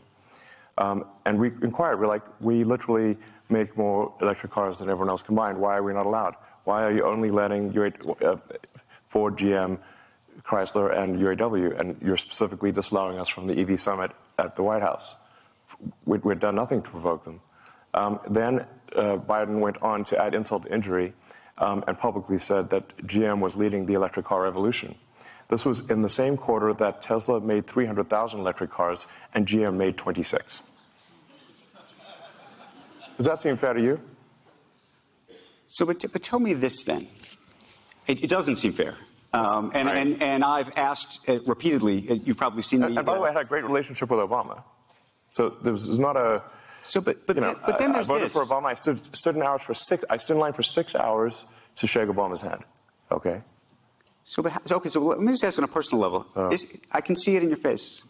This hurt you personally. And it hurt the company too. And it was an insult to, Tesla has 140,000 employees. Okay, of the half of them are in the United States. Tesla has created more manufacturing jobs than everyone else combined. So let me ask this then. You've devoted at least the last close to 20 years of your life, if not more, to the climate change, trying to get Tesla off the ground, in part to improve climate. You talked about that. Yeah, a real right-wing motive. Repeatedly. God, far right, if anything. I understand that. And then it's guys. Yeah, so why don't you defend him, Sorkin butthole? Sorkin guy's a real douche schnozzle. Reverse psychology next level. Well, no, but so here's then the question, which is how do you square the support that you have given, I believe you were at a fundraiser for Vivek Ramaswamy, for example. It's called eco-fascism. Who says that the climate issue is a hoax, right? Yeah, I disagree with him on that. But I would think that would be such a singular issue for you. I would think that the climate. Why can't you be the type of person we are, where if we disagree with somebody, we cut them all out of our lives completely as a mean to control them? We shun them. The climate issue is such a singular issue for you that actually it would disqualify almost anybody who didn't take that issue seriously. See? Well, I haven't endorsed anyone for president. I mean, I wanted to hear what Vivek had to say, because I think some of his things some of the things he says, I think, are pretty solid. You know, he's concerned about government overreach, about government control of information. The degree to which old Twitter was basically a sock puppet of the government was ridiculous. So, you know, it seems to me that there's a very severe violation of the First Amendment in terms of how much government control, how much control the government had over old Twitter, and it no longer does. So, you know, there's a reason for the First Amendment. New York Times journalists don't care about this, don't want to talk about this at all. The reason for the First Amendment for freedom of speech is because the people that immigrated to this country came from places where there was not freedom of speech. And they were like, you know what, we got to make sure that that's constitutional. Because where they came from, if they said something, they'd be put in prison. Or they'd be, you know, something bad would happen to them. So, and freedom of speech, you have to say, when is it relevant?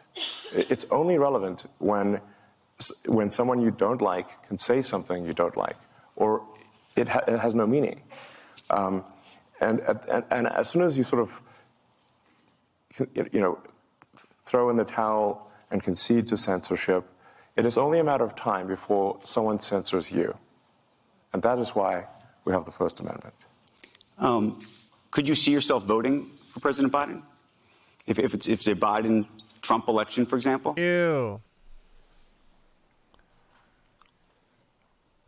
I think I would not vote for Biden. You vote for Trump? I'm not saying I'd vote for Trump, but I mean, this is definitely a difficult choice, yeah.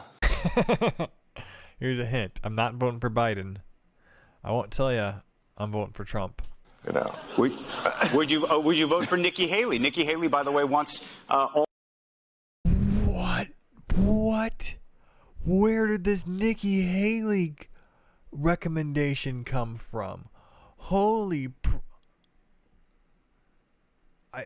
He's left wing. He should be saying Gavin Newsom, not Nikki Haley.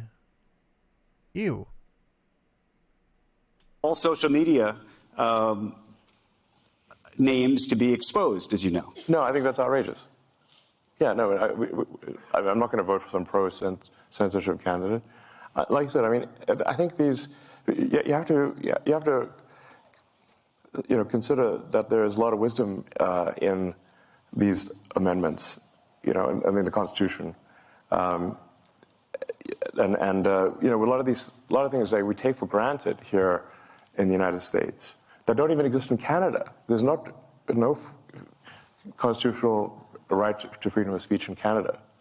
So, you know, it's not, and there's no Miranda rights in Canada. People think you know, you have the right to remain silent. You don't actually in Canada. So, you know, I'm half Canadian. I can say these things, I suppose. But, you know, so like you just got. I didn't know about that. Canada sucks. Freedom of speech is incredibly important. Even when people, and like I said, it's actually especially important. In fact, it is only relevant when people you don't like can say things you don't like.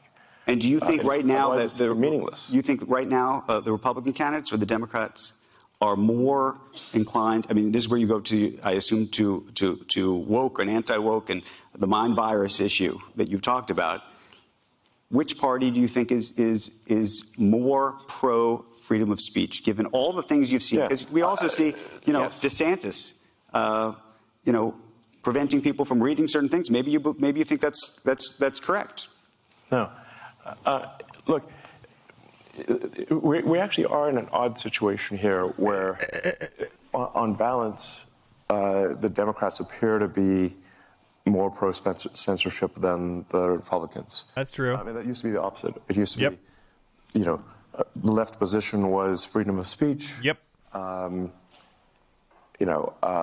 believe at one point, the ACLU even defended the right of someone to claim that they were Nazi or something like that. So like there really were like the left was freedom of speech is fundamental.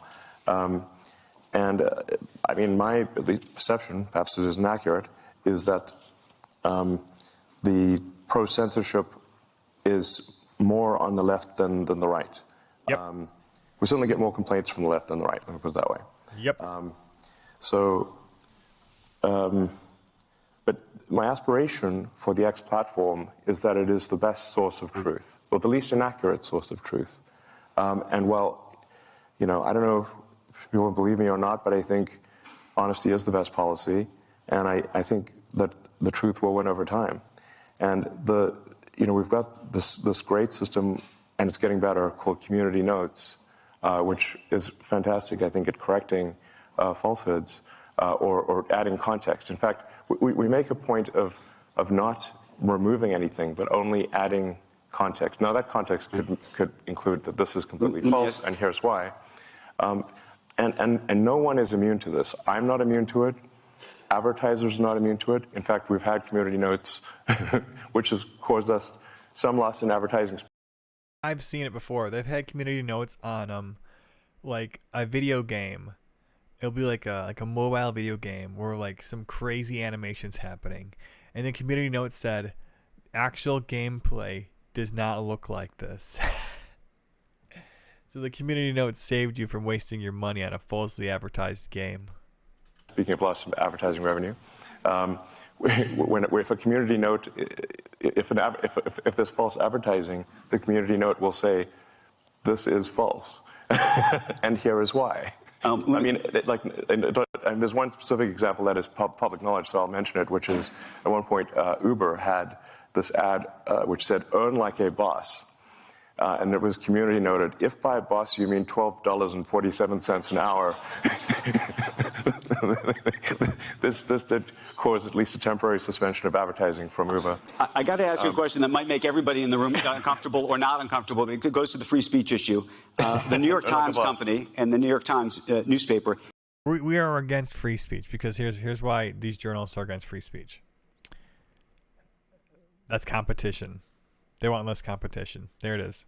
It appeared over the summer to be throttled. What did? The New York Times. Well, we do require that that everyone has to buy a subscription, and we don't make exceptions for anyone. And I think if I want the New York Times, I have to pay for a subscription, and they don't give me a free subscription. So I'm not going to give them a free subscription. But were you throttling the New York Times relative to other news organizations, relative to everybody else? Well, was it specific to the Times? They didn't buy a subscription. By the way, it only costs like $1,000 a month. So if they just do that, then they're back in the saddle. But you are saying that it was throttled. No, I'm saying. No, he's saying they weren't boosted. Difference. I mean, was there a conversation that you had with somebody? You said, "Look, I'm unhappy with the Times. They should either be buying the subscription, or I don't like their content, or whatever." Any organization that refuses to buy a subscription is not going to be recommended. But then, what does that say about free speach? And what does that say about amplifying free speech is not certain exactly voices? Free. It costs a little bit. Right, but that's it. But that's an interesting. It's like in South Park where they say, freedom isn't free. It costs $1.05 or whatever. But it's pretty cheap. Okay. It's low cost freedom. I got a couple more questions for you. You're headed back to Texas after this to launch the Cybertruck. Yeah. It's going to be a big launch. But I wanted to ask you right now, more broadly just about the car business and what you see actually happening. And specifically, the government put in place lots of policies, as you know, to try to encourage more EVs. And one of the things that's happened uniquely is you have now a lot of car companies saying, actually, this is too ambitious for us. These plans are too ambitious. 4,000 dealers, I don't know if you saw just yesterday, sent a letter to the White House saying, this has gone too far. You're going too far. You had this anti-EV? This is going too fast, too far, and that there's not enough demand. Underneath all this is this idea that maybe there's not enough demand for EVs, that the American public has not bought into they bought into it with your company, but they haven't bought into it broadly enough. Well, I think if you make a compelling electric car, people will buy it, no question about it. Electric car sales in China are gigantic. That's by far the biggest category. Right. And I think that would be the case,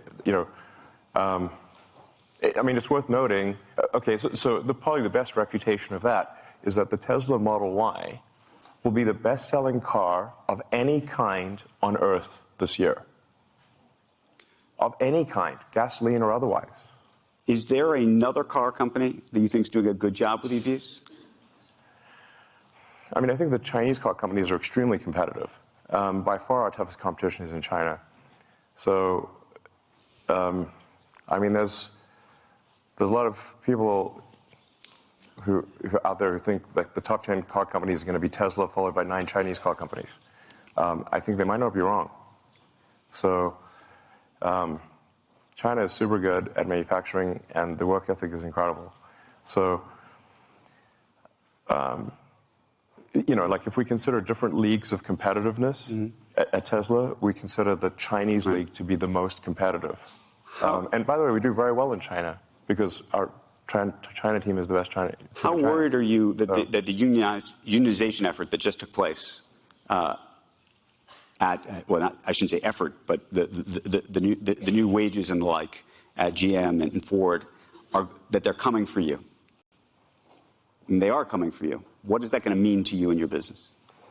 Well, I think it's generally not good to have an adversarial relationship between people on the line, one group at the company and another group. In fact, I disagree with the idea of unions, but perhaps for a reason that is different than people may expect. All the communists out there are screeching. Elon Musk disagrees with the idea of unions. Oh, hey, what's up, Adam Helm? Glad to have you here. Which is, I just don't like anything which creates kind of a lords and peasants sort of thing. And I think the unions naturally try to create negativity in a company and create a sort of lords and peasants situation. There are many people at Tesla who have gone from working on the line to being in senior management. There is no lords and peasants. Everyone eats at the same table. Everyone parks in the same parking lot. At GM, there's a special elevator only for senior executives. We have no such thing at Tesla. And the thing is that I actually know the people on the line because I worked on the line, and I walked the line, and I slept in the factory, and I worked beside them. So I'm no stranger to them. And there are actually many times where I've said, well, can't we just hold a union vote? But apparently a company is not allowed to hold a union vote. So it has to be somehow called for, but the unions can't do it. So I said, well, let's just hold a vote and see what happens. The actual problem is the opposite. It's not that people are trapped at Tesla building cars. The challenge is how do we retain great people to do the hard work? Yeah, they did. They say that Detroit was Paris of America back in the 50s. Too bad. Would have liked to seen it back in the heyday. Work of building cars when they have like 6 other opportunities that they can do that are easier. That's the actual difficulty, is that building cars is hard work and there are much easier jobs. And I just want to say that I'm incredibly appreciative of those who build cars, and they know it. So there's I don't know. Maybe there will be unionized. If I say, like, if Tesla gets unionized, it will be because we deserve it and we failed in some way. But we certainly try hard to, ensure the prosperity of everyone. We give everyone stock options. We've made many people who are just working the line, who didn't even know what stocks were. We've made them millionaires. So we're going to run out of time. Final couple quick questions. When do you have the time to tweet or to post? I actually think about it all the time. As I said, I use use it. the bathroom sometimes. I use it all the time. Meaning, if we were to open up our phones and look at the screen time, what does yours look like? Well, about every 3 hours, I make a trip to the lavatory. And that's the only time you do this? Seems like you're on there a lot. No, I mean, there'll be like brief moments between meetings. Okay. I mean, it's not, obviously I've like 10 more 17 minutes. jobs, I thought so, his last question. And no, I guess technically it's work at this point. It is, but I'm thinking just in terms of your mind share. I mean, by the way, there's a lot of people who should be working who are on this app. Technically, posting on Twitter or X is work. It does count as work. So that's, there's that. But no, I mean, I think I'm on. Well, I guess usually probably I'm on for longer than I think I am. But I know, but do you think that's 5 hours a day, 4 hours? If you look at the screen time of like number of hours per week, sometimes that's a scary number. It's probably, I don't know, it's a little over an hour a day or something like that. Just an hour a day? If we really looked at this together, do you have your phone with you? Yeah. You want to look? Okay.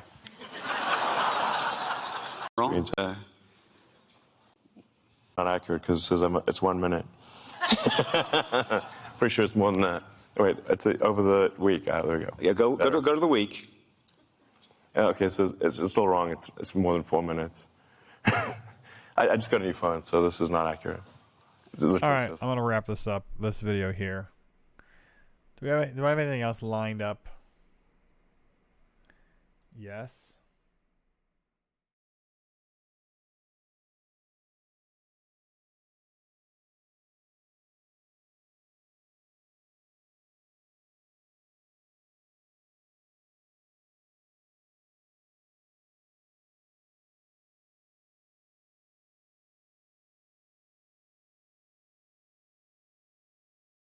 Gonna listen to Hitler speeches. Hitoru. Gewoge von Menschen. Der Gau Berlin hat an 10 öffentlichen Plätzen große Riesenlautsprecher aufgestellt und vor diesen Lautsprechern nun. But we're weebs, so we watched the Japanese version.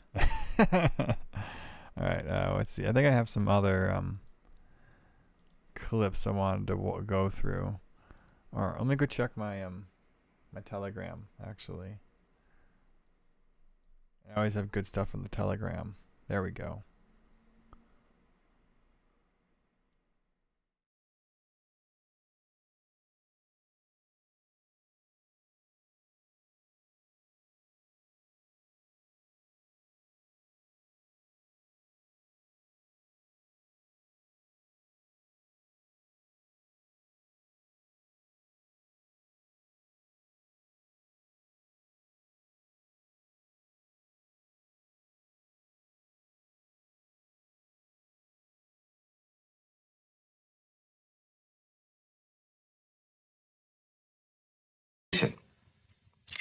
Your ancestors were enslaved by Native Americans. Here's your great-great-grandmother, Mary Kemp, her 11 children, including Bill Cheadle, your great-grandfather, William.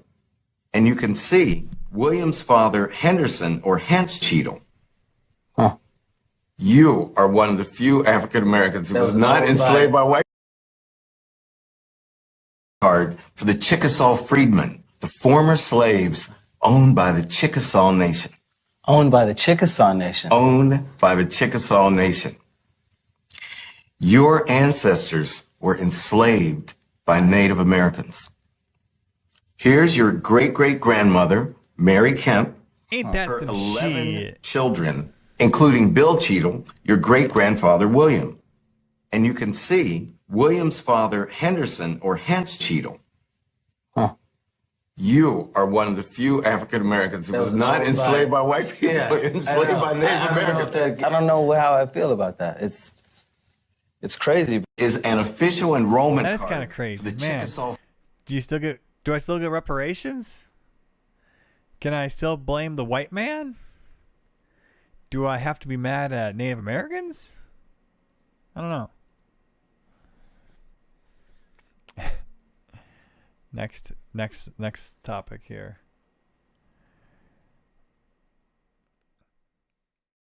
United Nations set to call on Americans to reduce meat consumption because of climate change.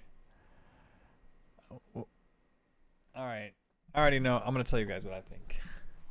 I'm going to quote Elon Musk here and say, F you. I'm going to double down on eating more meat now. Make me. Challenge me. That's what everybody in the comments are saying too. I'm actually upping my meat consumption right now. Why does the UN want us to eat less meat? I learned this in an anthropology class at my communist college, that food is culture. And so if you try to change people's food, you're basically trying to change their culture. This is the ruling elite. Also, they're trying to save the meat for them. It's a delicacy to them. You know, Milton Friedman said that the ancient Romans had running water. The rich did. The rich can afford to pay for anything. The rich can afford to pay for meat. But thanks to capitalism, he'd say, everyone can have running water for cheap these days. Not just the very wealthy emperors of ancient Rome. I wonder how long it takes until having running water is a luxury like it used to be back in the day, instead of just, our meat consumption or AC. It seems like it's rolling back that way. They want to take away cars, or well actually it's gas stoves right now, but then they're also trying to take away they're trying to legislate out combustion engines. Fuck the UN. Thank you. I appreciate the support. I'm come and take it. Come and take my steaks. That's all I'm gonna say. Next little segment here. If you guys don't know, I record little segments. Inflation is your fault. You don't have a Nest thermostat, do you? I had a Nest thermostat, and I lived in the state of Colorado at the time, and apparently it happened. The Nest thermostats locked a bunch of people out of their thermostats, and their houses were was it during the summertime they made it so their ACs wouldn't work as well? I think that's what it was, because of the load, electrical power load. And that's why I don't do that anymore. You had to opt into it, but how long until they make it mandatory? Good thing I didn't opt into it. They trick you by opting into it by saying, "Oh, we'll save you $20 a year if you let us optimize your thing by controlling it," and that's how they get you. No, I will never have a Nest. That's good. Probably a smart move. I got a silly dilly wifey who wanted a Nest, so she bought it. Whatever. And in other news, we got this article from The Atlantic. Inflation is your fault. What the honest fuck here? I think we're going to have to pull this up at Atlantic.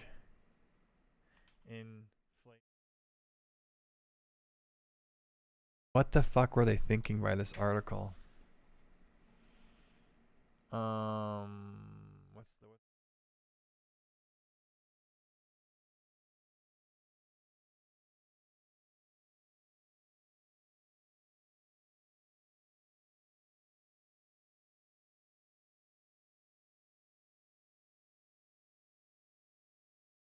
We're going to do a little research here.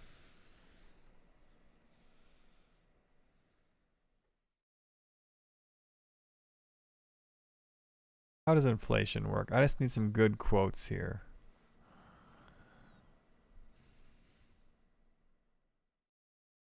Inflation said that he said inflation is always and everywhere a monetary phenomenon in the sense that it is and can be produced by a rapid increase. I've been spending a lot. Okay. Basically, I want him to say that. Oh, let's see. All right. All right. All right. Central bankers always try to avoid their last big mistake. So every time there's a threat to contraction in the economy, they overstimulate the economy by printing too much money. As a result, there'll be a rising roller coaster of inflation, with each high and low being higher than the preceding one. Every economist knows that minimum wages do either do nothing or cause inflation or unemployment. That's not a statement, it's a definition.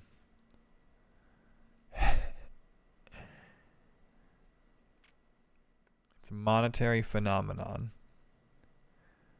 Rapid increases. Okay. I think we got enough quotes here. Now to tackle this stupid fucking Atlantic article.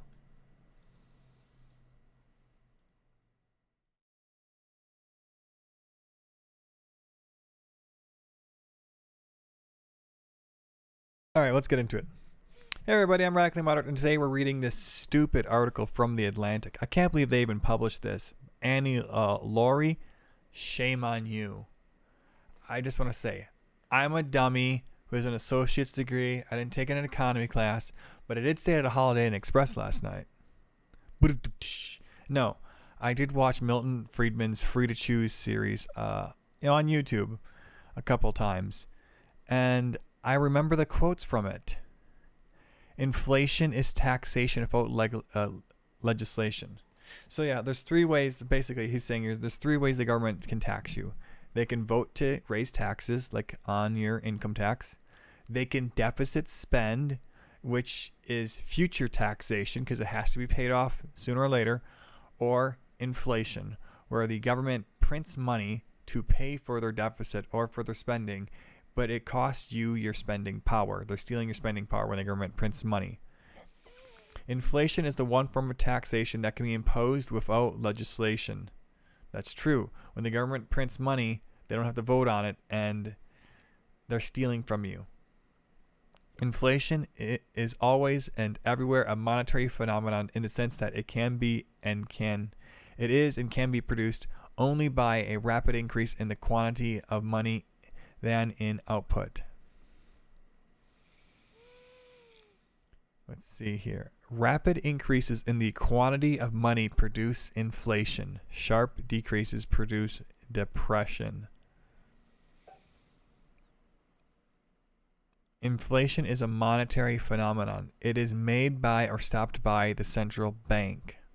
Nothing else can make inflation other than the printing or destruction of money. Anything else they're going to tell you is a lie. And let's get into this article. Inflation is your fault. Let's let the gaslighting begin. Oh, you think the economy's bad? It's because you're a dum-dum. If people are so mad at high prices, why do they keep buying so many expensive things? What are you... I'm just wondering, is this article going to start by saying that, like, buying a hamburger for lunch is an expensive thing and you shouldn't do that? Because they didn't used to be expensive. They used to be cheap. Or are we going to say that, like, buying a $40,000 new truck is expensive when that's, like, the cheapest you can find a truck for these days? Let's see what this article... I wonder what craziness will come out here. Join me. And why don't you drop a like and share the stream, by the way. You would think with prices as high as they are, Americans would have tempered their enthusiasm for shopping as of late. That they would have pulled back spending on luxury items, and that they would have sought out budget and basic options, have bought smaller packages, fewer things. What are you talking about? Shrinkflation's already happening. When you go to the grocery store these days, you have to buy 2 boxes of goods because they're putting less product inside of it, charging you the same price. Very sneaky. This is not what happened. Consumer spending rose by 0.2% after accounting for higher prices in October, with most recent month for which the government data has. Online shopping jumped by 0.78% over Thanksgiving long weekend, more than analysts had expected. Sales of new cars, dishwashers, cruise vacations, jewelry, all things people tend to give up when they're watching their budget, remains strong. I don't even know what remain strong means. That's not a number. Did it go up? Or what that tells me is that it remained the same. It didn't fall down, so it remained strong, flat. It didn't increase. Which is, in a form of things, kind of actually a bad sign. It should be increasing, but it didn't. They would have bragged about it increasing. Like they did right here. Consumer spending rose by 0.2%. Instead, they're saying it's, in a sense, decreasing. See, these guys lie to you. Consultants keep anticipating a recession predicted by the death of the consumer. Thus far, the consumer is staying alive. Yeah, on life support. People hate inflation. Just not enough to spend less.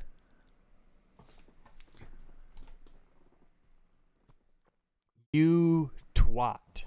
Inflation is not caused by people spending. You're going to make some sort of money velocity argument. Shut up, George W. Bush.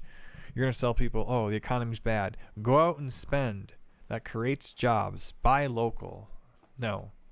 How about we stop sending money to Ukraine? This is one of the central tensions of today's economy, in which things are going great, yet everyone is miserable. Look at this lie. Things are going great. Do you guys feel like it's going great? And in some ways, Americans have nobody to blame but themselves. Yeah, that is true. We voted for politicians who voted for inflation.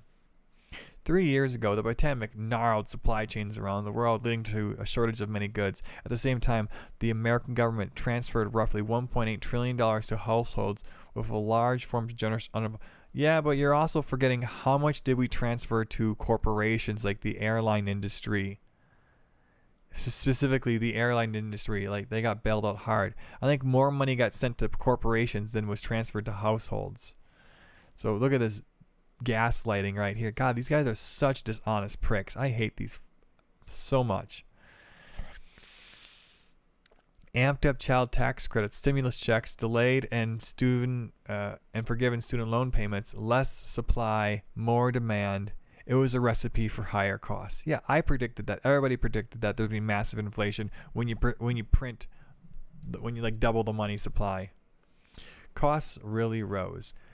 A dozen eggs went from $1.33 the summer after pandemic to prices at $4.30 last winter.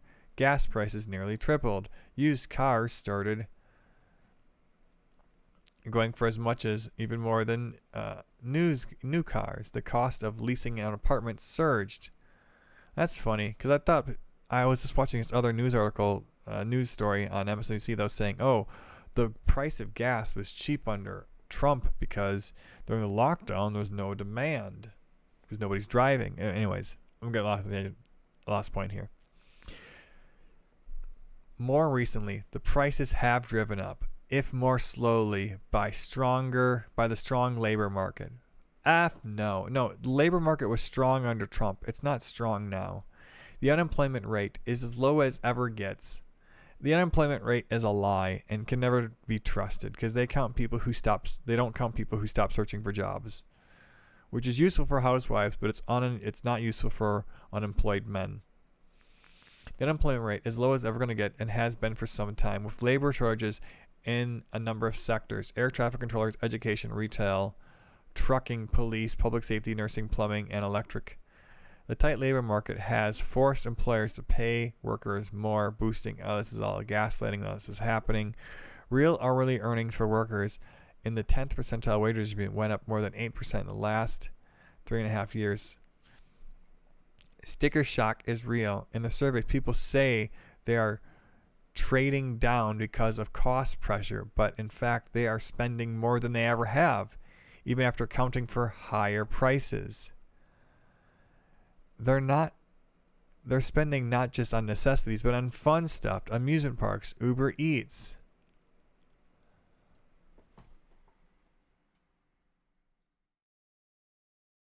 Yeah, but let me ask you another question though. Is this all the spending coming from like credit card? Is it credit card spending? Is it deficit spending? Is it sustainable? You're not asking those questions. You're not telling us about how the consumer debt is rising at the same time all this is going up. People have a lot of money on hand. No, they don't. That's a lie. There's lots of surveys all the time that say the average household doesn't even have like $500 on hand to repair their car. So this is just full of shit. It's yeah, it is kind of our fault. That is true. That we voted for dumbass politicians. Let's see here. Even more broadly, they seem to be less likely to change their purchasing habits in response to price shifts, even when budgets are leaner. A raft of recent studies found that American consumers have become less price sensitive in recent decades. Well, to be fair,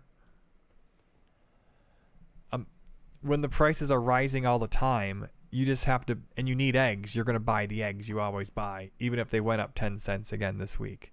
You have to buy bread, and you need to buy milk. What are you going to do? Households are using fewer coupons. Coupons don't even probably work. People are spending less time mulling over what to buy when they're shopping. Do you have any stats for this? This is all made up right here. There's no links to any of this. Look at that. There's no links. No sources cited. This is just conjecture. Maybe. Why? Maybe because those prices, many consumer goods are higher than they were a few years back. They're still much more affordable than they were a few decades ago, thanks to globalized trade and manufacturing advances. The price of oh my God. Oh my God. So this is true, guys. This is a little bit like more gaslighting, though. Typically, prices go down in a developing economy. So as we build more factories, we get more and more stuff. And stuff gets cheaper because we have more of a supply. You have 2 cheese factories, the price of cheese falls. You have 20 cheese factories. You have so much cheese you don't even know what to do with it. You're giving it away. But what's not supposed to happen is, all right, and in the future, the price of cheese goes up, even though you have 30 cheese factory. Why is the price of cheese going up? It should be going down. The price of all consumer goods should actually just be going down slowly over time. But it's not happening because our inflation is outpacing our rising productivity.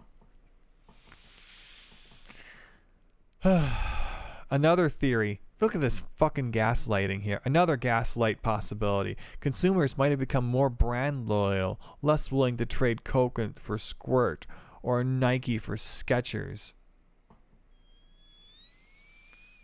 That's why there's inflation, because people are buying Nike and not Skechers. No, Nike's profit margins kind of remained the same. It's the percentage. Anyways, I think you guys kind of... Are we almost done here with this article? Oh my God, I thought this was going to be a long article. We're done here. It should be good news that Americans are better off than they were during the pandemic. It should be good news that people can afford more, even if prices are high. Then why is everyone so mad about prices? Higher prices are just vexing and making people do mental math every time they shop. Economists point to other psychological factors too. People seem to think their swelling bank accounts are a result of their own hard work, but considering cost increases someone else's screw up, nor do average consumers see inflation as something that might benefit them. Wow. say by eating away the value of their mortgage payments. Bro. Inflation's a good thing, said The Economist. What is this? Is this The Atlantic? Jesus Christ. People want to... Yeah, but here. Your mortgage payment also has an 8% on it, so good luck affording it. People want to blame Joe Biden for their bills. They want to accuse stores of gouging them. The strange truth is that most people really are in more comfortable position even then they're not happy about it. It's not the weak economy, stagnant wages, or crummy consumer spending. Or in cheap... Wow. This is just... There's no sources of any of this right here. Pure gaslighting by this article. Absolutely disgusting. If you guys like this type of content, leave a like down below, subscribe, and share with your friends. Radically Moderate out of here. I read that article. I think I did a pretty good job. Let's look at this meme.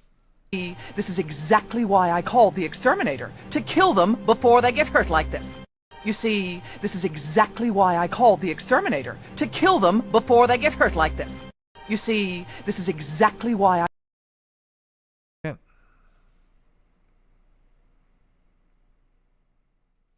So we got this meme here. I think it's from Toy Story. Let's play it out loud. See, this is exactly why I called the exterminator, to kill them before they get hurt like this.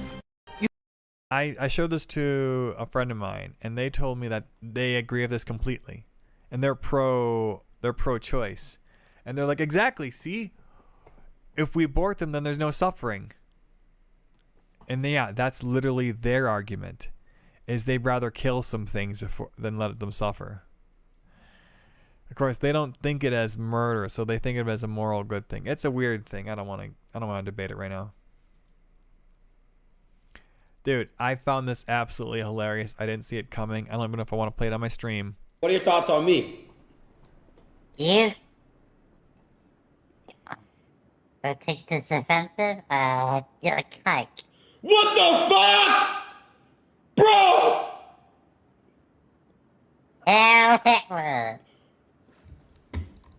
Facts. Wait, what are your thoughts on me? Bro just threw a friggin' HH in there at the end. What a friggin' troll lord. God.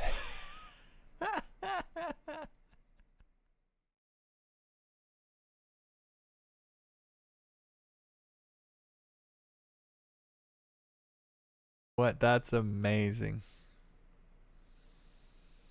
He looks like something from a South Park. He's the type of kid Hitler would hate. Yeah, that's the joke. That's kind of the joke. It's funny because dude's hailing HH is the one who would have been at 5 minutes. Yeah, that's the joke. Admin picks his nose with no remorse. That is true. He just picked his nose right there. Villagers' noises. That is true. He does sound like a villager. Facts. Wait, what are your thoughts? That's what the villagers in Minecraft sound like. They sound like... It's Golem's cousin. Damn. Damn. Alright. Do I have any other funny shit? Fucking Golem's cousin.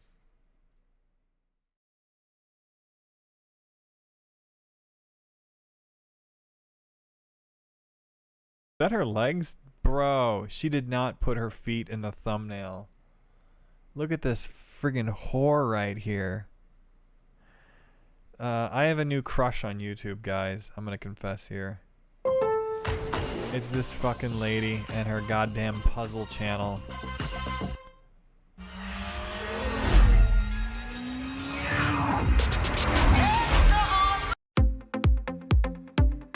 Puzzle from Playgroup Design. They had originally released it years ago, and then also, this is the most woman-dominated sport I've learned about. Puzzles. She's kind of got crazy eyes. today and tomorrow and the day after that. Enough about her. We don't talk about women on my channel. We talk about law.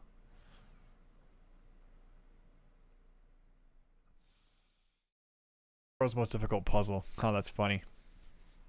All right, I'm actually gonna end my stream now. I'm gonna go to bed. You guys, I'll probably do another stream tomorrow if I don't get copyright struck. Yeah, see you around. Thanks for joining me. Appreciate you guys.